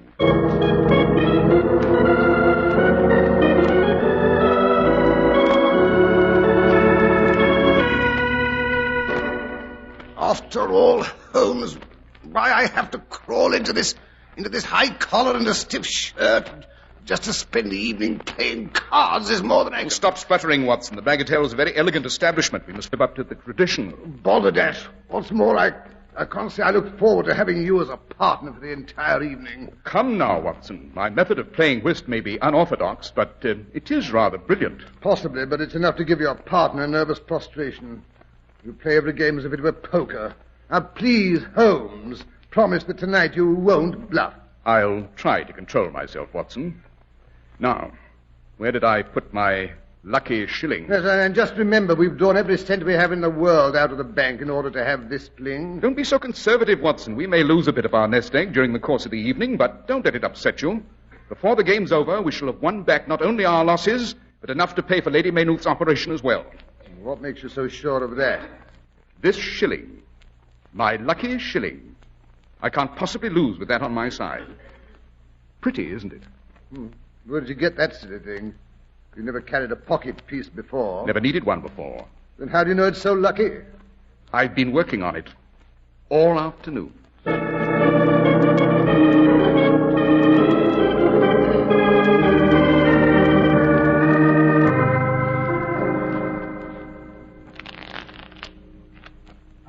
A gin and tonic for Dr. Watson, Pomfret, scotch and soda for Lord Beavers, and another for me, and a brandy for Mr. Holmes. Double brandy, Pomfret. It's indeed a pleasure to welcome you to the Bagatelle Club, Mr. Holmes. I've heard so much about your mental prowess, I admit I'm prepared to spend a very unprofitable evening. Shall we cut for deal? Your own reputation is fairly colourful, Mr. Webster. They say you've cornered the market on fortuity. Watson has an ace. In this club, the ace is low. Dr. Watson gets the deal. If you will each shuffle the cards, gentlemen. Mr. Holmes first. You next, Lord Beavers. Poor old Beavers is quite deaf, you know. Fortunately, it doesn't affect his card sense. Oh, now my shuffle. And now the dealer. Ah, here are drinks. Your cut, Mr. Webster. Oh, yes, with pleasure. There. Deal them out. May the best team win. Shall we play a set game, gentlemen, or shall we cut or rotate after every rubber? Oh, by all means, let's stay where we are. I'm not the athletic type myself. I loathe a lot of bobbing about. Too much like playing musical chairs. Spades are trumps. Lead, please.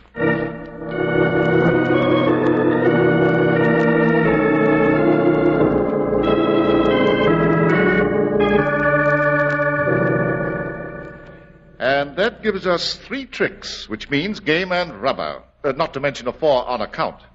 Let me see. Yes, you each lose another £2 11 and sixpence, gentlemen. Dear me, so we do, Watson? Oh, settle up, old chap. That's a good fellow. What? Afraid all I have in my pocket's my lucky shilling. Doesn't seem to have brought you much luck so far, Holmes. Give it time, Watson. Give it time. Pomfret, Mr. Holmes's glass is empty. Thank you, Pomfret. Cut, please, Mr. Holmes. Thank you. I hope you don't mind the way old Pomfret hangs around the table. He's been a waiter here for 40 years. The game still fascinates him. Yes, so it seems. Ever try a hand at it himself? Good Lord, no. He doesn't know one card from another. Clubs are trumped this time, gentlemen.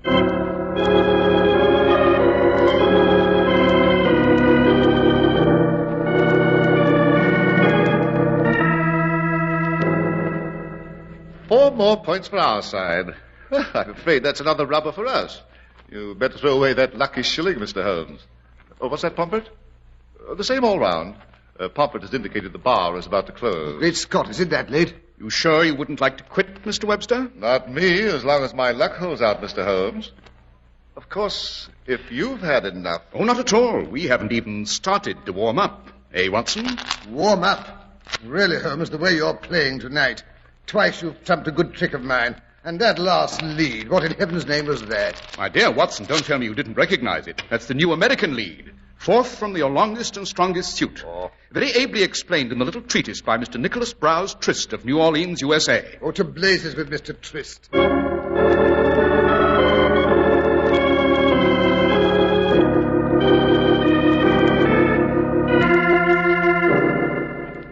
That gives us another game in rubber. It's getting to be positively monotonous, eh, Watson? Holmes, have you any idea how much we've lost during the night? Vaguely, Watson, vaguely. Confound that flash. Go away. Yes, it's getting to be daylight. Even the flies are waking up. Sure you don't want to call it quits? Just one more rubber. One more loss and we'll be cleaned out, Holmes. Oh, very well, Watson. Before that happens, I'll make you a little side bet. Put a shilling on the table in your corner. Now, I'll put my lucky shilling here in mine. I'll bet you a guinea that fly lights on my shilling before he does on yours.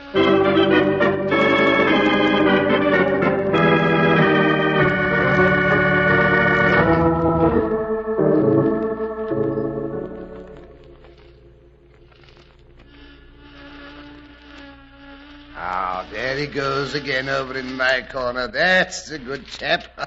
That makes 10 guineas I owe you, Watson. Yes. Hello, here comes another fly to get in the game. Perhaps he'll bring me luck. I doubt it. But let's get on with the rubber. It's my deal, I believe. It's funny how the last rubber is always the longest. I say, Mr. Holmes, I wonder if I could enter a shilling on your sweepstakes. Certainly, Mr. Webster. But in that case, I think I'll turn my coin over, just for luck. Your shuffle, I believe, Mr. Webster.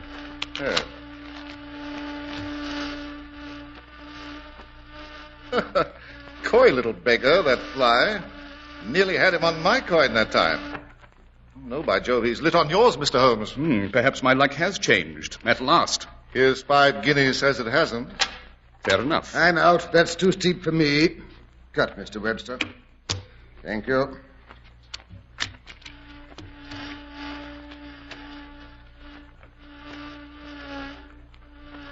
By Jove, look at the silly little buzzer. Oh, you win again, Mr. Holmes. How about another go at it? Same stakes. Delighted, Mr. Webster.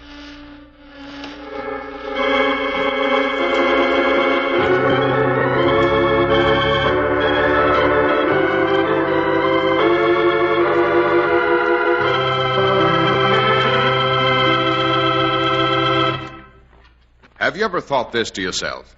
How can I get the advantages of group buying and still trade at the local independent store I trust? Well, the answer is really a very simple one, for through the amazing Clippercraft plan, we've made it our business to bring you remarkable values in clothes at the local store of your choice. It took real planning to accomplish this, and here's what happened. The Clippercraft plan concentrates the buying power of 1,036 stores from coast to coast, bringing you beautifully tailored Clippercraft suits at only $40 and $45, top coats and overcoats at only $40, and sport jackets at only $26.50. Yes, selling expensive clothes at inexpensive low prices at the nation's finest independent stores is the great big idea behind the Clippercraft plan. That's why men who know insist on Clippercraft clothes. So be sure to visit the Clippercraft store in your city. These leading stores in the metropolitan area are proud to add their names to Clippercraft in your suit, top coat, and overcoat. In Manhattan, John Wanamaker Men's Stores, Broadway at 8th and 67 Liberty Street. Saks 34th, Broadway at 34th. In Brooklyn, Abraham and Straus. In Newark, New Jersey, Boulevard Men's Shop, Kresge Newark. And in Jamaica, the B&B Clothes Shop, 16408 Jamaica Avenue.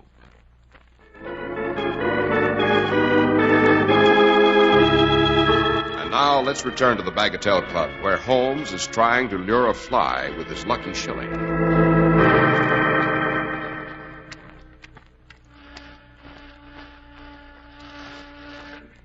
Confound it.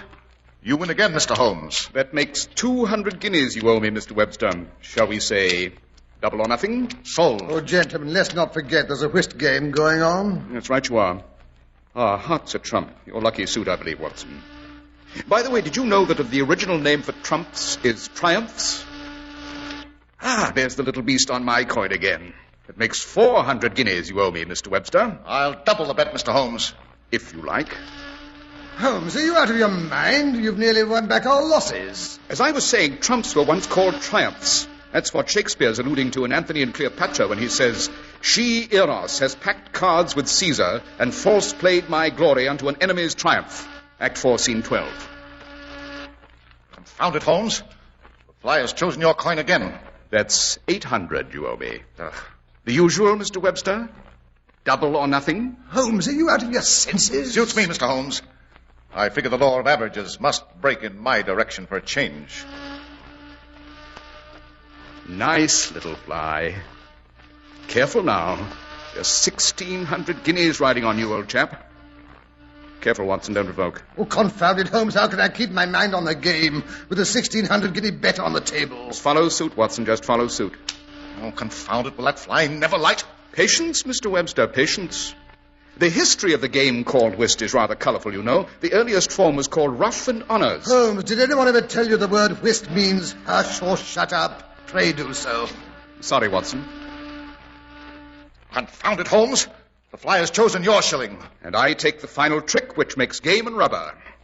The evening is finished, gentlemen. One moment, Mr. Holmes. Before I settle up, I'd like one look at that shilling of yours. With pleasure, Mr. Webster. Careful of your fingers, though. It's slightly sticky. Sticky, by the Lord Harry. And sweet to the taste. I've been robbed. Holmes, you're a cheat and a thief. I refuse to pay my losses. Better welsh on your debts, eh? I wouldn't advise it, you know. Really, I wouldn't. Or I shall be forced to report to the governors of this club that the Webster luck at cards is largely due to old Pomfret, the waiter. He stands behind your opponent's chair with his silver serving tray, angled in such a way that from where you sit, it mirrors every card in your opponent's hand.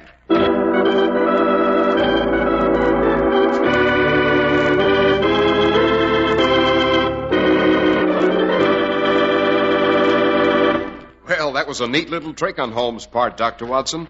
Did Mr. Webster pay his debt? Oh, naturally.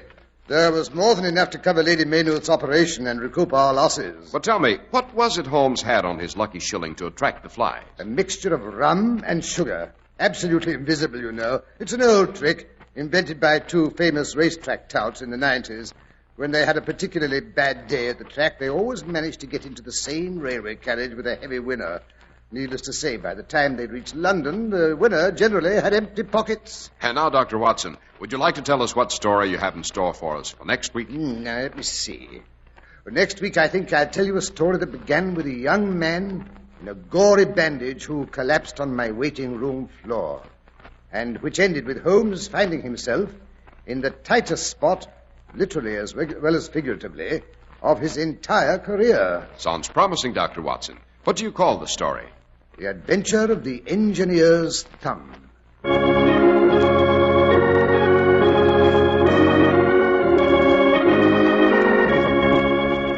makers of Clippercraft clothes and 1,036 leading stores from coast to coast have brought you another in the new series of broadcasts featuring the world's most famous detective, Sherlock Holmes. Sherlock Holmes is produced and directed by Basil Lochran, with special music by Albert Berman.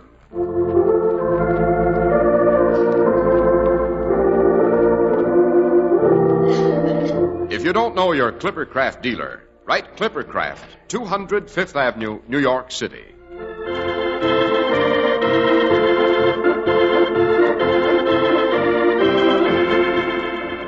If you'd like to serve with America's foremost military organization and yet remain at home as a civilian, Sign up as a citizen Marine with the organized Marine Corps Reserve. Inquire at your local Marine Corps recruiting office tomorrow.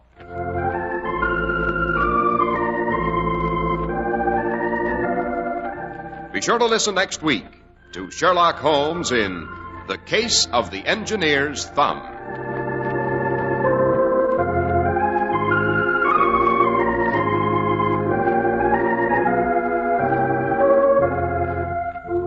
If you'd like to attend the Sherlock Holmes broadcasts in New York, see your local Clippercraft dealer, and he'll tell you how to obtain your tickets.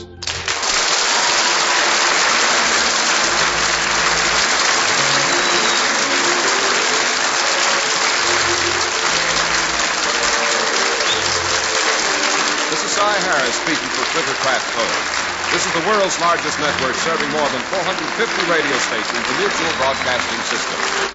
From 76 years ago, January 18th, 1948, The Adventures of Sherlock Holmes.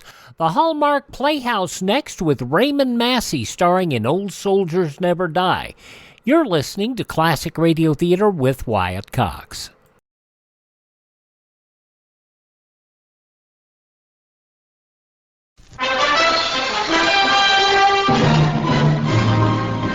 If you are planning a new building, the architect can make inexpensive changes in his design to shield against the dangers of radioactive fallout.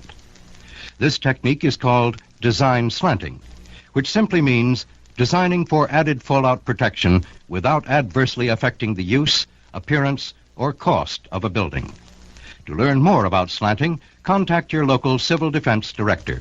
Now on Classic Radio Theater with Wyatt Cox, the Hallmark Playhouse. Of course, sponsored by Hallmark Greeting Cards.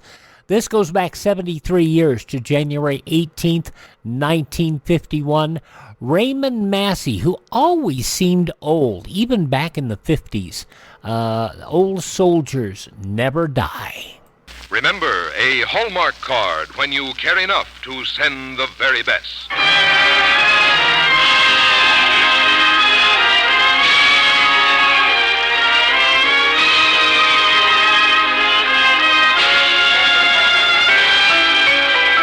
Tonight from Hollywood, the makers of Hallmark greeting cards bring you Raymond Massey in James Ronald's Old Soldiers Never Die on the Hallmark Playhouse.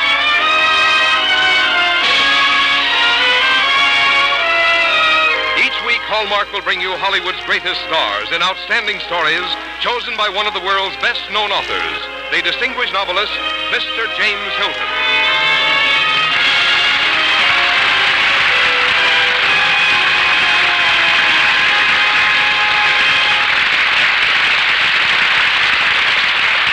Good evening, ladies and gentlemen. This is James Hilton. Tonight on our Hallmark Playhouse, we present a story by James Ronald called Old Soldiers Never Die. In these days, when so many of us ourselves are old soldiers or destined to be new ones, there's something timely in the theme. And Mr. Ronald has given it a warm-hearted treatment set against the background of England during the last war.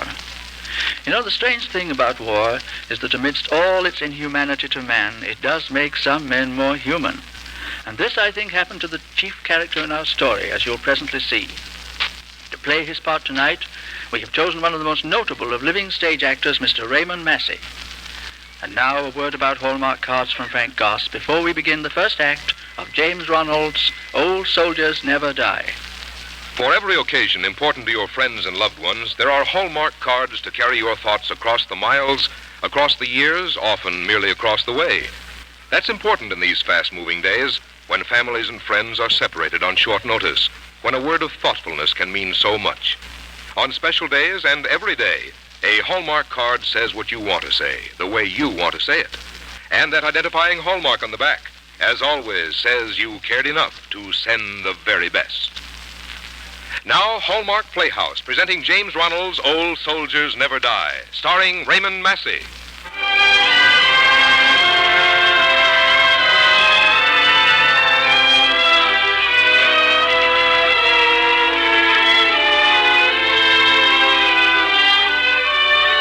Old soldiers never die, they only fade away. So goes a favorite British Army song, though even its reassuring words held little comfort for General Charles Victor Church, retired. Listen. Why, hang it all, 68 isn't old. Not when you've been a soldier all your life. Oh, I'm not fool enough to expect a front-line command. Had it in my time. All I want now is a job of work. There's a huge raw army to be whipped into shape. Millions of men who've never carried a rifle in their lives. And every officer who knows how to handle men will be needed. Yes, that's the general, and that's his belief, his duty, and his hope. That's why, when the Second World War was but 10 days old, he had come all the way up to London to present himself at the War Office. General Church? Yes? I'm Major Barnwell. Lord Outram regrets he's been unable to find time for you before this, sir. He's sorry, but he's still frightfully busy, and he won't be able to see you at all today. Spending the night at my club. Be good enough, Major, to make an appointment for me with Lord Outram for any hour tomorrow that suits him. I'm afraid that won't be possible, sir. You see, Lord Outram's time tomorrow is pretty well mortgaged. Then make it the day after tomorrow, or the day after that. I've come up from Waythorn, 150 miles to see him, and I mean to stay in town until I do. Well, if it's about your application to be restored to the active list, General, I'm instructed to say that Lord Outram feels that you are no longer young, sir. And this is a young man's war. Confound it, I'm a soldier. I've never been anything else. I was born and raised to serve my country. It's in my blood and my bones. I don't propose to be put on the shelf at a time like this. Well, I suggest that you return to your home, sir. Perhaps you can still be useful there.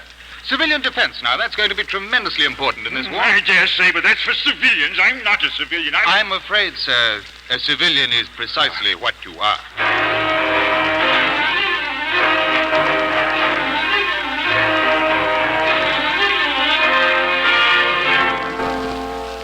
I understand, Mrs. Farnsworth, that you are in charge of civilian defense work here in Waythorn. Quite so, General. And I suppose you've come to offer your help.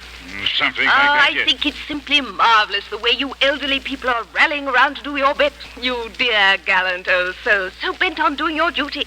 It ought to be an inspiration to the rest of us. Now, let me see. Well, just at the present, we have all the workers we can use. But sooner or later, we'll find something for you to do. Some little task, not too exacting, not too regular in its demands, that can be managed comfortably by a man of your years, General. Now, I'll get in touch with you at Farthingale, shall I? And in a few weeks, we're organizing a waste paper collection. Well, of course.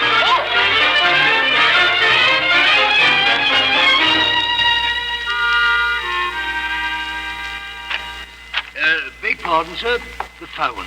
It's Lady Alice Frome. She wants you for dinner and bridge this evening. Tell her I have a previous engagement, Bates. Tell her I'm sorry. But Lady Alice is such a jolly old lady. It always does you so much good to dine with her. Bates, you needn't talk as if you were my doctor. And Lady Alice is barely 60. You can't call that old. Oh, I didn't mean it that way, Well, sir. then don't use the word so loosely. It's a word everybody uses a lot too much. I'm fed up with the sound of it. I see, sir. And Bates. Yes, sir? Take these out of here. Sir? That stack of new magazines. You may tell the news agent not to deliver any of them in future. Not even the Times, I'm sir? sick of the Times. Don't let me see it again. Very good, sir. And put padlocks on all the gates, all of them. If anyone calls, I'm not at home. But, sir... If the war can ignore me, I can ignore the war. Yes, sir.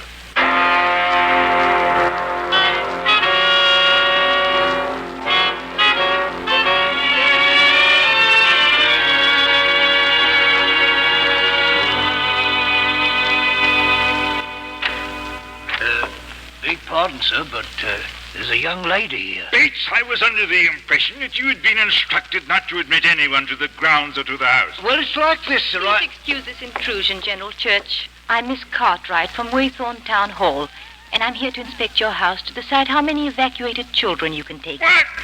By confound it, young woman, I can't take any. I'm not running a home for unwashed brats. Well, if you don't wish to be bothered with the children, that's quite all right. We'll simply confiscate your house, and you, my dear sir, will have to find other quarters. I think we might manage a few children, sir. They could be confined as much as possible to the upper floors. Bates, my house is neither a prison nor an orphanage. This is much too large a house for one elderly gentleman to occupy alone in times like these. Good afternoon, Miss Cartwright.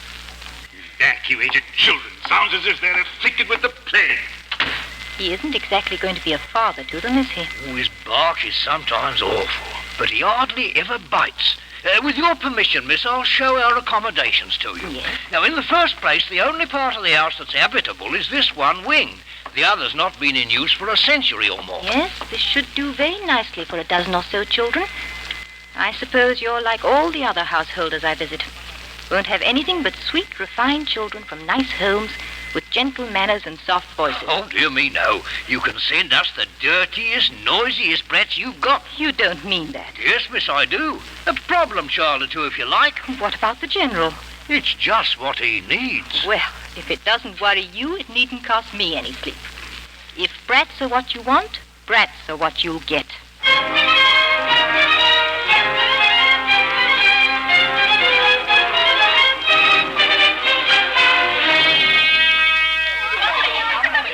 I'm afraid the children have arrived, sir. Well? I thought it might be best for all concerned if you greeted them in person. I? Yes, sir. Open the door, Bates. I'll follow. Oh, I don't approve.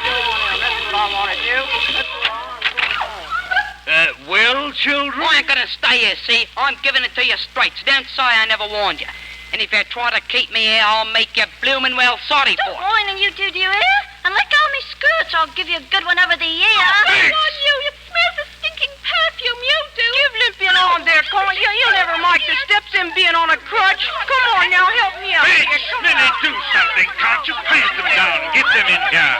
Anything. Children! Oh, children, really?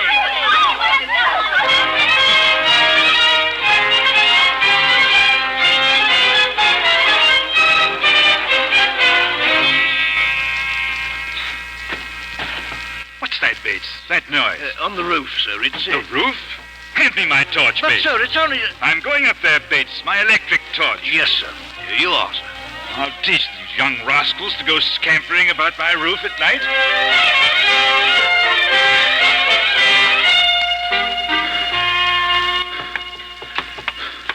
Douse that blasted light, you balmy old blighter. What? What the blazes you trying to do? Signal the blasted enemy? What, if I may ask, are you doing up here at this time of night, Peter? There's a war on, old boy, or hadn't you heard? I'm well aware of that. And that guy shot in only too blasted well what I'm doing on your blasted roof.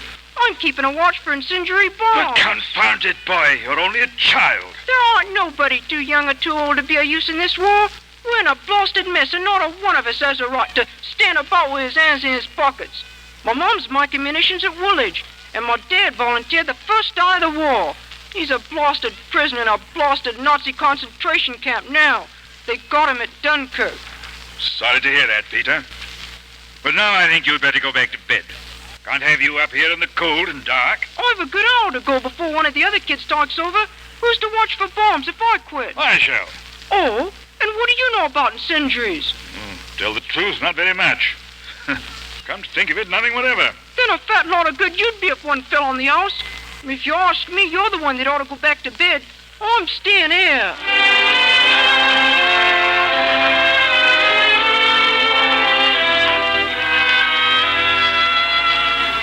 Bates, there's a small boy on the roof. Yes, sir. He and 3 others stand watching ships all through the night. He's filthy, Bates, and his nose is running. Do you suppose he has a cold? A running nose is a secondary characteristic, sir, in children of that class. But his clothes worn almost to the skin, threadbare. And his boots have holes in them. That's why he has a running nose, no doubt. Something will have to be done about that, Bates. Yes, sir.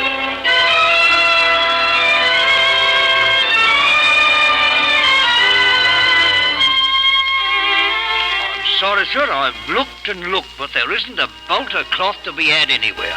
Well, then there's but one thing to be done, Bates.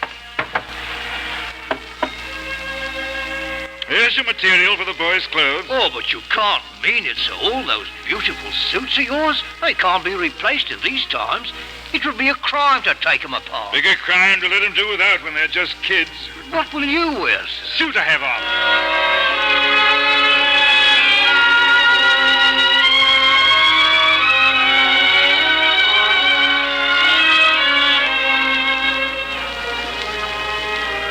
Frocks for small girls, if you please. 6 in all. Something serviceable, of course, but they must be pretty. Very important, that. Got the list of sizes here, and the ration card.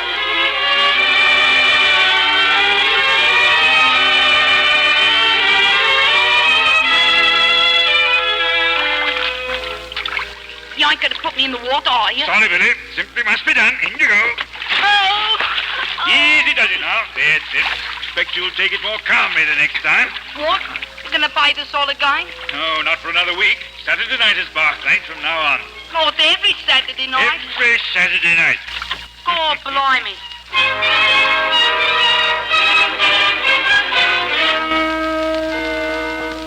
Yes, it's amazing the way they've responded, sir. Isn't it, Bates? They're clean and quiet most of the time now.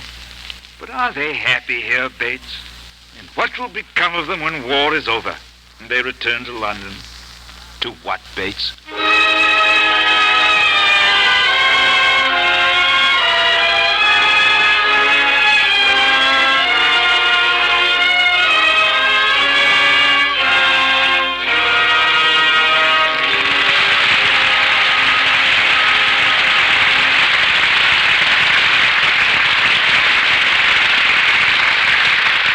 In just a moment, we'll return to the second act of Old Soldiers Never Die, starring Raymond Massey. Yesterday, I had an unusual experience. A very charming mother said something about cards in a way that I'd never thought of before. And after all these years, I thought I was an expert on greeting cards. She told me that her oldest son was at military camp. It was his first experience away from home. Like all mothers, she missed him terribly and at first spent hours writing letters with all her feelings laid bare. But she didn't send those letters. She and her husband decided that they might reach the boy just at a time he himself was particularly homesick or blue, and the effect on his morale might be entirely different from that desired. Instead, she confined her letters to home news, and whenever she was shopping, she sent him a card. She had found that the card expressed their love and affection in a way that didn't lead into the kind of thoughts that might result in homesickness. After having it pointed out this way, I can see what this mother meant. With greeting cards, you can say personal things and still keep a light touch. You know, Hallmark cards are designed with one thought in mind, to say what you want to say, the way you want to say it. That's why through the years, people have found Hallmark cards more and more important in their daily life, and have come to look for that distinguished hallmark on the back of a card, which says that you not only care, but that also you cared enough to send the very best. Now back to James Hilton in the second act of Old Soldiers Never Die, starring Raymond Massey.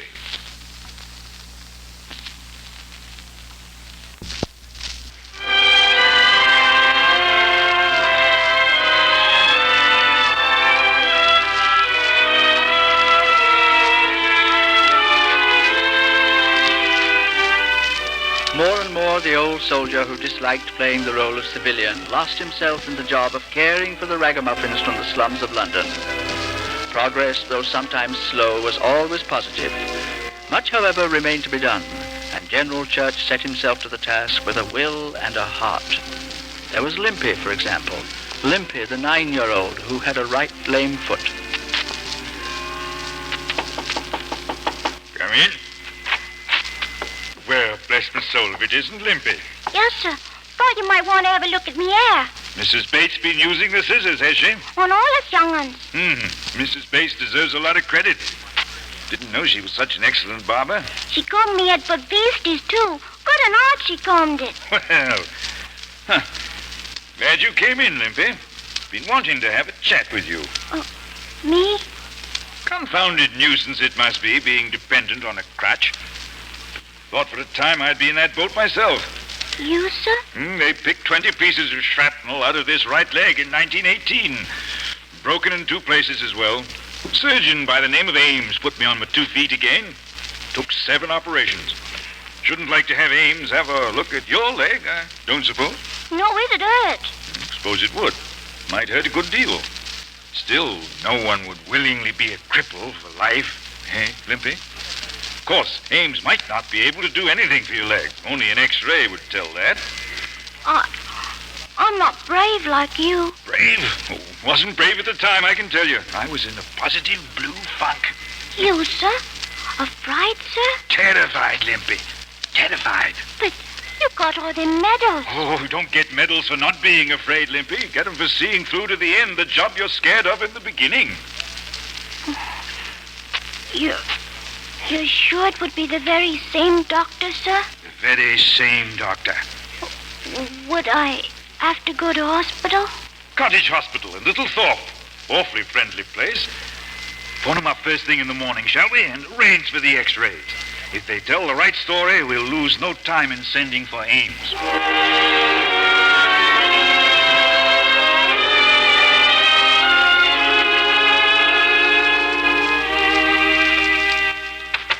Oh, I'm glad you're back, sir. How's Limpy? Ames thinks he can fix him up good as new.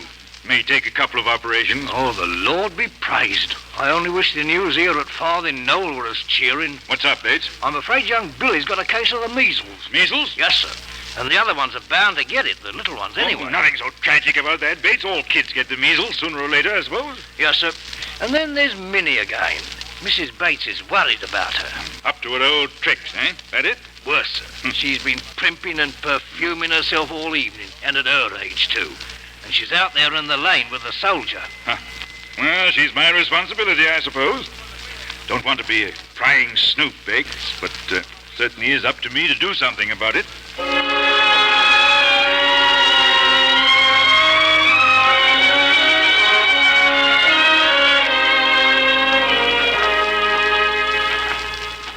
Give us a kiss, girl. In a hurry, ain't you? Come here. Let me go, Bert. Hey, there's somebody coming. Oh, there would be. Good evening. Blimey, it's the old boy himself. That you, Minnie? For a moment I wasn't sure. Won't you present me to your friend?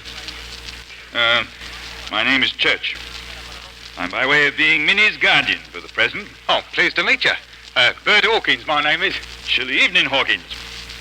Wouldn't you like to invite your friend in, Minnie? There's a large fire in the study. What? Wouldn't be surprised. Bates had a bite to eat and something cold to drink for Mr. Hawkins somewhere, too. You mean it, don't you? Certainly. Lead the way, shall I? Not a pleasant place, this, to have to meet a young girl, do you think, Hawkins? No, sir, but, well, come now, Minnie. You know this old house is your home now, just as much as it is mine. Thank you, sir. Thank you.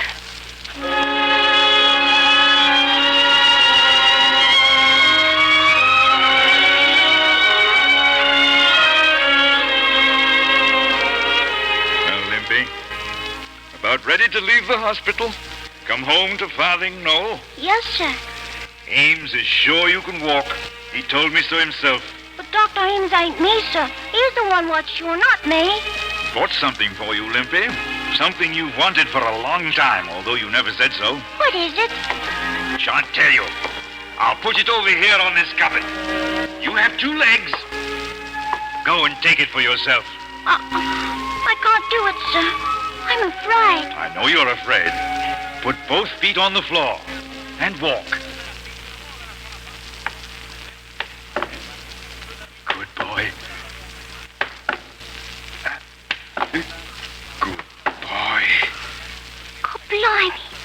I made it. Oh, good boy. Tomorrow you'll show 'em all at Farthing Knoll, eh? It's a medal you brought me. One of your very own, ain't it? Right. Mine? For keeps, sir? For keeps, Limpy. You've got a lot more right to it than I have, old boy.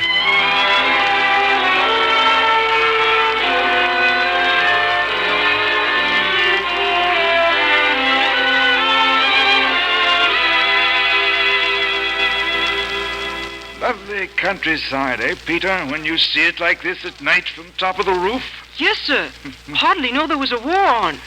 You know, Peter, lately you've acquired a lot more aspirates than you had when you came. Aspirates? H's, Peter. There was a time when you didn't have an H to your name. Learn things quickly, don't you? I do my best, sir. Good boy, Peter. Think I'll send you to the grammar school at Waythorne. Fine old school. You'll learn a lot there. And later on, well, we'll see. If I'm not mistaken, you're the very lad to win a university scholarship. I'll try hard, sir. I'll work like blazes. I know you will, Peter. What's that? Look, sir. Over Whitethorn. A raid, no doubt of it, sir. Oh, they won't come this way. Not likely. It's the Plymouth Docks they're after. That's a good 8 miles from here. Ah, that's all, Ack. Giving them what for, then? Ah, yes. Hadn't you better talk the children to the cellar, sir? In their condition, they get pneumonia. Oh, they won't come this way anyway. Why should they? There's one of the Nazi bloaters. Crippled, too. Look out, he's chucking away his incendiaries. None on the roof, thank goodness. The old thing, Peter, look. It'll be up in flames in no time. All those old rafters. The children, come on, Peter, the children. Bates, Millie, got to get the children out quickly. Wrap them in blankets. Have Harry get the car out.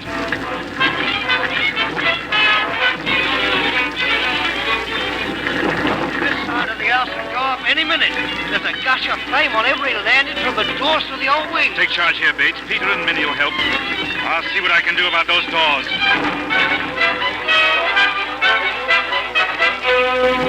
My sister, I've got to find my sister. She's safe. In there quickly, Peter. Limpy and Billy.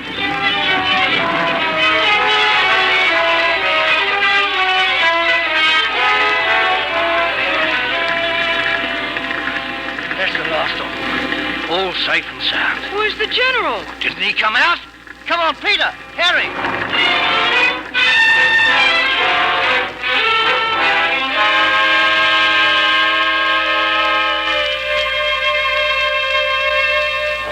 Glad you're feeling a little better, sir. We thought you were a goner for sure. The children, Bates. Every last one of them right as rain. You saved the house too, sir, by closing off the doors to the old wing. The roof caved in and smothered the fire there. No more than any soldier would have done under fire, Bates. Children, important, Bates. More than old soldiers. Hope of the future and all that. We made a bunch of things in 18, didn't we? Won the war, yes. What happened to the world, Bates? Not too hopeful, I'm afraid, sir. Hopeful?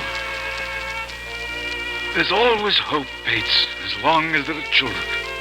These kids of ours have taught me something, I can tell you. They have courage, energy, and dreams, Bates. And children, no matter what their race or creed, they're all alike. They'll make a new world for us oldsters. They must, Bates. I see what you mean, sir. And I'm very happy and proud. So are the people, the villagers, that is. They've nominated you for the George Medal, sir. George Medal? Don't believe I've ever heard of that one. I can't say I'm not pleased, though, Bates. Still a general at heart? I'm afraid you don't understand, sir. I don't rightly know how to tell you, but, well, the fact is, sir, the George Medal is a new decoration. Wear it on the right breast, sir. For civilians, sir. I'm sorry, sir. In this war, Bates, it takes a jolly good soldier to be a good civilian.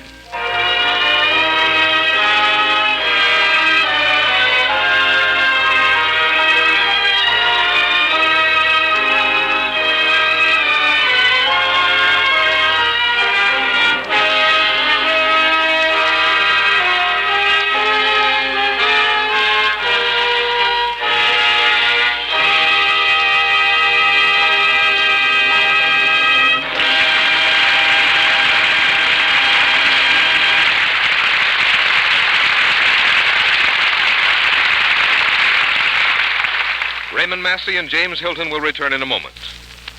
Of all the compliments you ever receive, there's probably none you enjoy more than those to which you can reply, "I'm so glad you like it, because you see, I made it myself."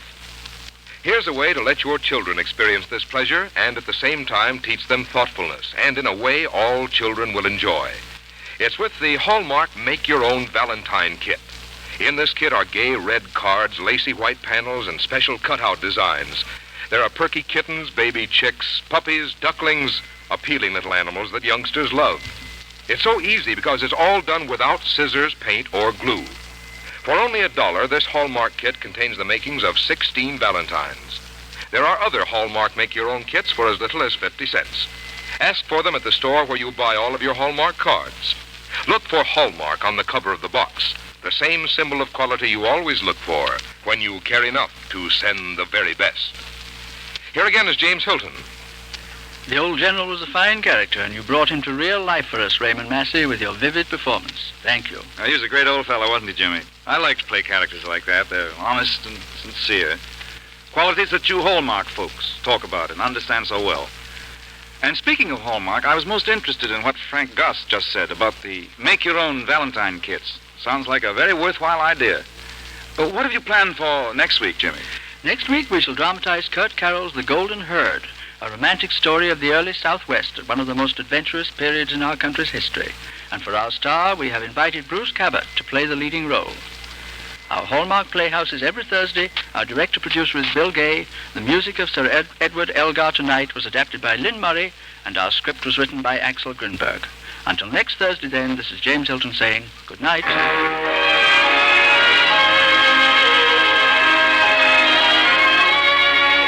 Look for Hallmark cards that are sold only in stores that have been carefully selected to give you expert and friendly service. Remember, Hallmark cards when you care enough to send the very best. Raymond Massey appeared by arrangement with 20th Century Fox, producers of the Technicolor picture Halls of Montezuma, starring Richard Widmark. The part of Limpy tonight was played by Barbara Jean Wong. Bates was Eric Snowden, and Peter was played by Ralph Reed. This is Frank Goss saying goodnight to you all until next week at this same time, when James Hilton returns to present Bruce Cabot in Kurt Carroll's The Golden Herd. And in the weeks to follow, Booth Tarkington's Monsieur Beaucaire, and every Thursday night, outstanding stories by the world's best-known authors, with famous Hollywood stars as our guests, on the Hallmark Playhouse. This is CBS, the Columbia Broadcasting System. This is KMBC, Kansas City, Missouri. Now, see, I thought, and I looked it up while we were listening to that show, I thought Raymond Massey was a lot younger, but he was born in 1896, which would have made him about 55 years old when this show was broadcast.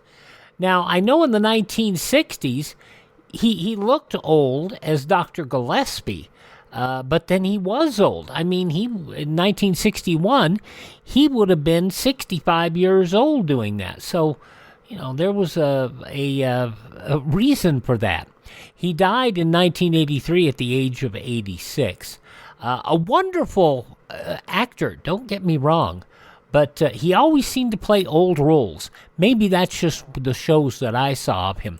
But Raymond Massey, a great actor, a great actor, and playing a real old crotchety one in this show, Old Soldiers Never Die. The Hallmark Playhouse, 73 years ago, January 18th, 1951.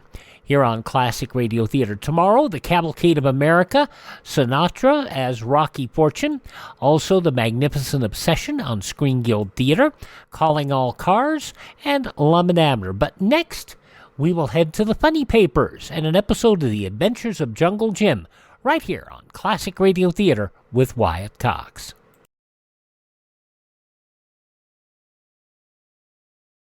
Know what CONELRAD means? It stands for Control of Electromagnetic Radiation.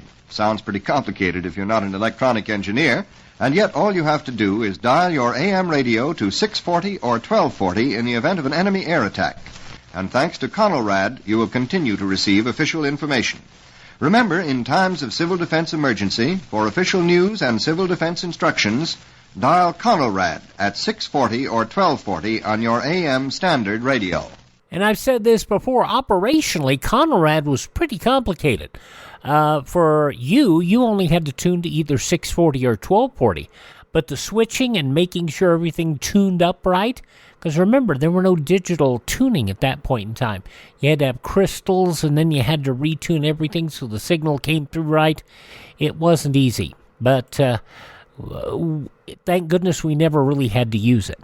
Now, we go on Classic Radio Theater with Wyatt Cox back 88 years to January 18th, 1936, in a tease of the weekend's color comics, The Adventures of Jungle Jim, and this episode entitled The Batwoman.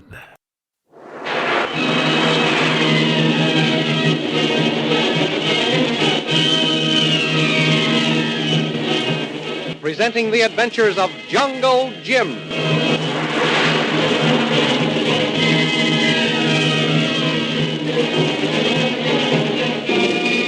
Last week, Shanghai Lil ordered Jacques Labat to spread eagle the Reverend Chalmers, a fiendish method of torture by which the victim is tied to 4 stakes in such a manner that his arms and legs are spread to the greatest possible distance, and he is left to be burned by the merciless rays of the sun.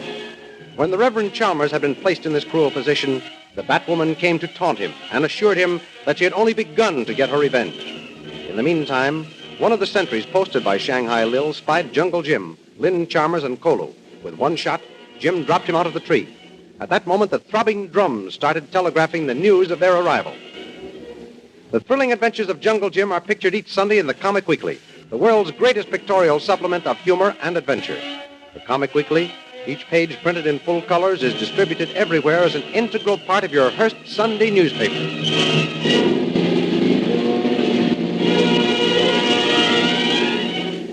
Now we continue the story. Jim, Kolo, and Lynn stand listening to the tom-toms. Yes, Lynn.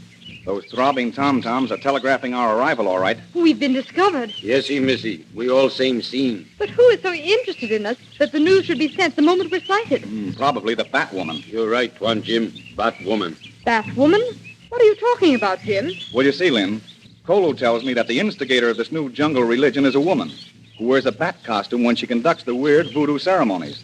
He doesn't know who she is or what she looks like when she's not in the bat costume. Oh, then she's the person Dad is looking for. She is the person your father has found by this time, probably. Oh, then let's hurry and rescue him. Oh, don't be too impatient, Lynn.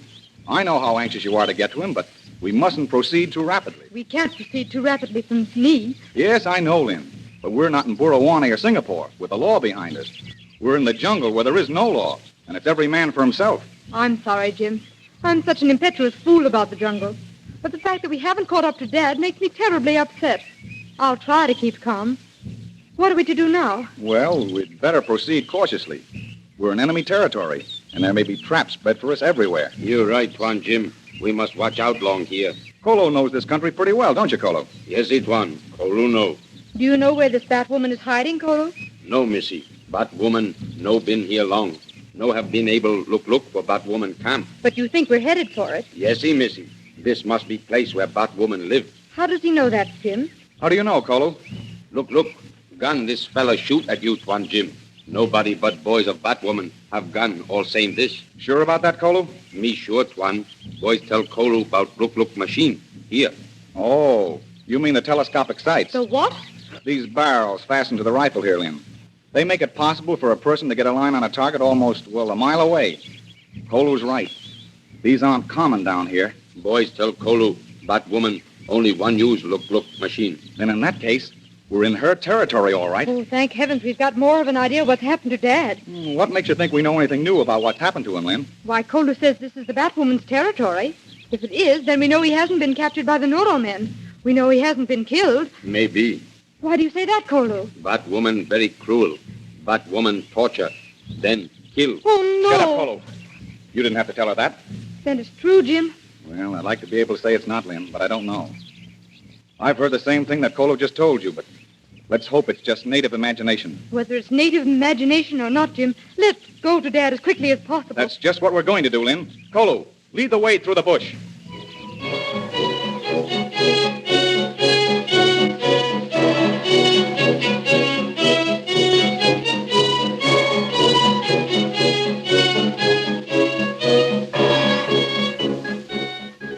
At the plantation house, Shanghai Lil and Jacques Labat are making their way to the hilltop on which the Reverend Chalmers lies spread-eagled.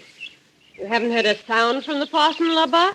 No, boss. No crying, no yelling, no nothing. My God, that one funny thing. He may have had a bad heart and died on us. If he has, boss, that one dirty trick. Just when we get him where we want him. Yes. Maybe I started things a little too rough. Maybe we should have given him the water cure for a while. You mean let water trickle on his head while he tied so he can't move 100? Yes. By God, that make him crazy like loon, boss. Oh, I wouldn't let that happen too soon. You one funny fella, boss. You man after my own heart. Well, I'll be after your heart if I ever catch you double-crossing me. No need for to worry about that, boss. Labat told you many times. Labat, we've burned all our bridges behind us. There's no going back now. It's sink or swim for us. And I'm going to see to it that whichever it is, you stick right with me. Sure thing, boss. I swear to you once, for one so beautiful like you, Jacques Labat, do anything. Anything, boss. Oh, shut up. Just come along with me and see what's happened to our reverend guest. Okay, boss. Oh, there he is. And he's not moving. By God, I told you that fella, he'd die on us. Chalmers. Chalmers, speak up. Answer me. Speak up, you. Yeah, how you like that? He not dead yet, boss. Oh, so he's playing possum, is he? You've got visitors, Reverend. Can't you be polite and entertain us? What do you want? I want to hear you say you've had enough of this. I want to hear you ask my pardon for what you did to me by sending me to prison. I'm not sorry for anything I've done, Lily DeVille. Still stubborn, are you? Still strong in my faith. Still able to fight. A good fight. I'll break your spirit yet, Dr. Chalmers. Are you thirsty? Yes. My lips are so parched I can hardly talk. Labar, pour some water out of your canteen. Boss, you know going to give him anything to drink. You heard what I said. Pour some water out of your canteen. Okay, boss. Now, give it to me. See this cup of water, Reverend? Yeah. It's cool and sweet and refreshing. Oh, water. Oh, no. This is for me. That was wonderful. Pour me some more, Labar. For you, sure thing, boss. The sun is hot up here, isn't it, Reverend? It sears your flesh and it dries up your mouth, doesn't it? How nice it would be to have a sip of water. Just a sip. Even one drop. Eh, Reverend? Water. Oh, water. I must compliment you, Labar. Me, boss? What for? When you tied our guest up, you left his spectacles on him. The lenses intensify the rays of the sun and direct them into his eyes. I couldn't have thought of a better treatment myself. To tell you truth, boss, I just forgot to take glasses off. Oh. But next time I remember that. And if our guest, she don't wear glasses, I put them on him. Water. Oh, yes, water. Here it is, Reverend. This cup is filled to the brim with it, see? Nice, cool, clear, sweet water. Here, Labar, drink it. Oui, boss. By God, that's good, boss. Labar says it's good, Reverend. How would you like some now? Yes. My throat is on fire. Water. I'll give you all the water you want, Reverend, if you will ask my forgiveness for what you did to me. Water. Say you're sorry, Reverend. Ask my forgiveness. Just ask me to forgive you. I have done nothing for which I should ask forgiveness. Still a heroic martyr, are you? I only did my duty to society.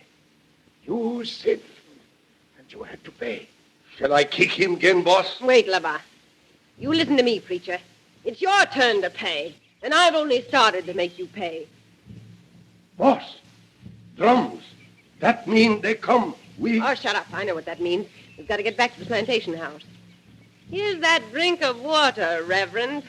In the dirt, where you'll be before I'm through with you. How you like that, Padre? Boss want you to beg for mercy, eh? I help her. What are you going to do, Labar? I going for fill this cup with water.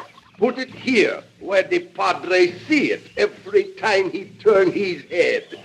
That make him hurry up. Good idea, Labar. And when you change your mind, Martyr Chalmers, just yell for us. And you hadn't better wait too long.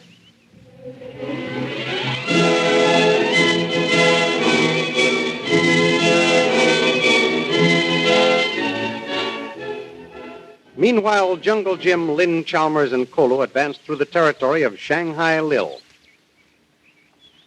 You see any sign of anyone, Kolo? No, Tuan Jim. Oh, you see nothing but bush, Jim.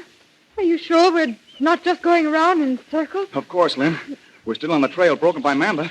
It isn't likely he'd waste time doubling his tracks. Doesn't seem possible. We could keep going for so long. without seeing any signs of a camp. Well, that's just what's happened. But we can't be far away from the Batwoman's hideout now. Listen. Huh? What do you hear, Kolo? Me think me hear drums. Why, I don't hear anything but birds. And Kolo's ears are sharper than ours, Lynn. He hears things long before I do. And many times it's been a good thing. Kolo, are you sure you hear drums? Wait, one. Yes, it's one, Jim. Me hear drums. Good, then we're almost there. Now, Kolo, you take Miss Chalmers to a safe hiding place and guard her with your life. Yes, it's one, Jim. Oh, no, Jim. I'm going to find Dad. I'll find him, Lynn, and then I'll send for you. Believe me, it's best to let me go first. But I've come all this way. Why won't you let me finish the hunt? Because we don't know what we may be running into, Lynn. You mean Dad may be dead? Well, we must always be prepared for the worst. I am, Jim. I know and have known all along that I may never see Dad alive again.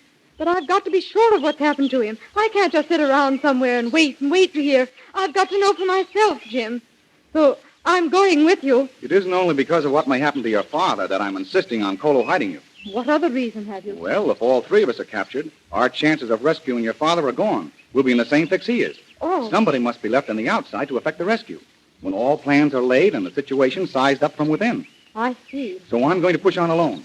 You know, the Batwoman may think her sentry killed you and Kolo, and that our troubles are over when she has me in her power. Oh, that's wonderful strategy, Jim. It's just the way she'll figure it out. Then I'll find out where they're keeping your father, make plans for overpowering his captors, and then signal for you and Kolo. Oh, and we'll come on the run, won't we, Kolo? Yes, Missy. We run safe one and your father. Good. I knew you'd see my point. This Batwoman is no fool. She's got quite an organization of henchmen. We mustn't play all our cards at once. Give Dad my love, if you can, Jim. I will, then. Now, Kolo? Yes, it's one. Wait for my signal. I won't call you until I need you. But when I do call, come as quick as you can.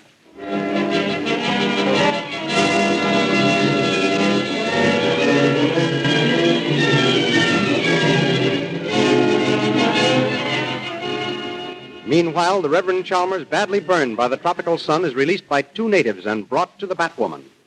Here mission to one, Missy. Sun all same burn him plenty. Unconscious, eh? Good. I don't care if he never recovers. By God, that Padre got plenty nerve. I got four-handed to him. He never squealed. I'll find a way to make him beg for mercy before I'm through with him.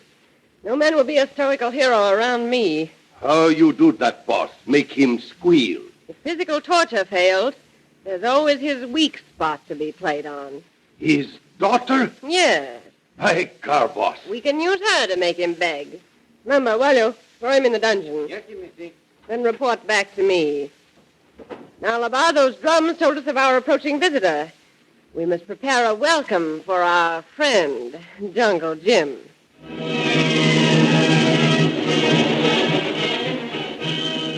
Just what sort of a reception has the Batwoman prepared for Jungle Jim? And what other horrible experiences has she thought up to further torture the Reverend Chalmers? See in full-color action pictures the scenes you have just heard dramatized in this broadcast. In next Sunday's issue of the Comic Weekly, you will find all of the best-known characters in the picture world to entertain you. Barney Google, Toots and Casper, the Katzenjammer Kids, the Little King, Flash Gordon, and many, many others. There is also a new and interesting group of colored poster stamps to add to your collection. All these entertaining features to be found only in the Comic Weekly, distributed with your Hearst Sunday newspaper. And don't forget our date at the same time next week for a continuation of the adventures of Jungle Jim.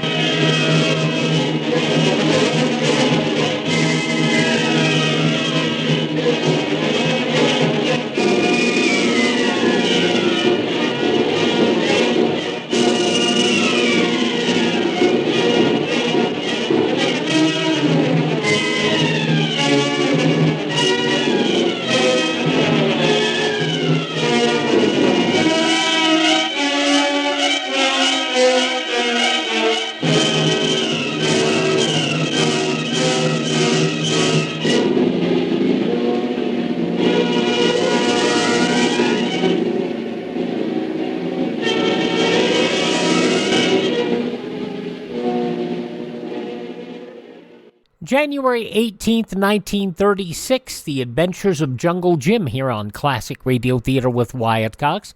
Visit our webpage, classicradio.stream. That's classicradio.stream. Stream our shows, learn about building classic radio collection of your own. Buy me a copy if you're so inclined. You can find our social media links. And if you'd like to pick something up off that page, love for you to do it. classicradio.stream. Have yourself a great Thursday. We will see you for our TGI Friday edition of the program, which will have The Cavalcade of America, Rocky Fortune, The Magnificent Obsession, Calling All Cars, and Lum and Abner. See you tomorrow for more classic radio theater with Wyatt Cox.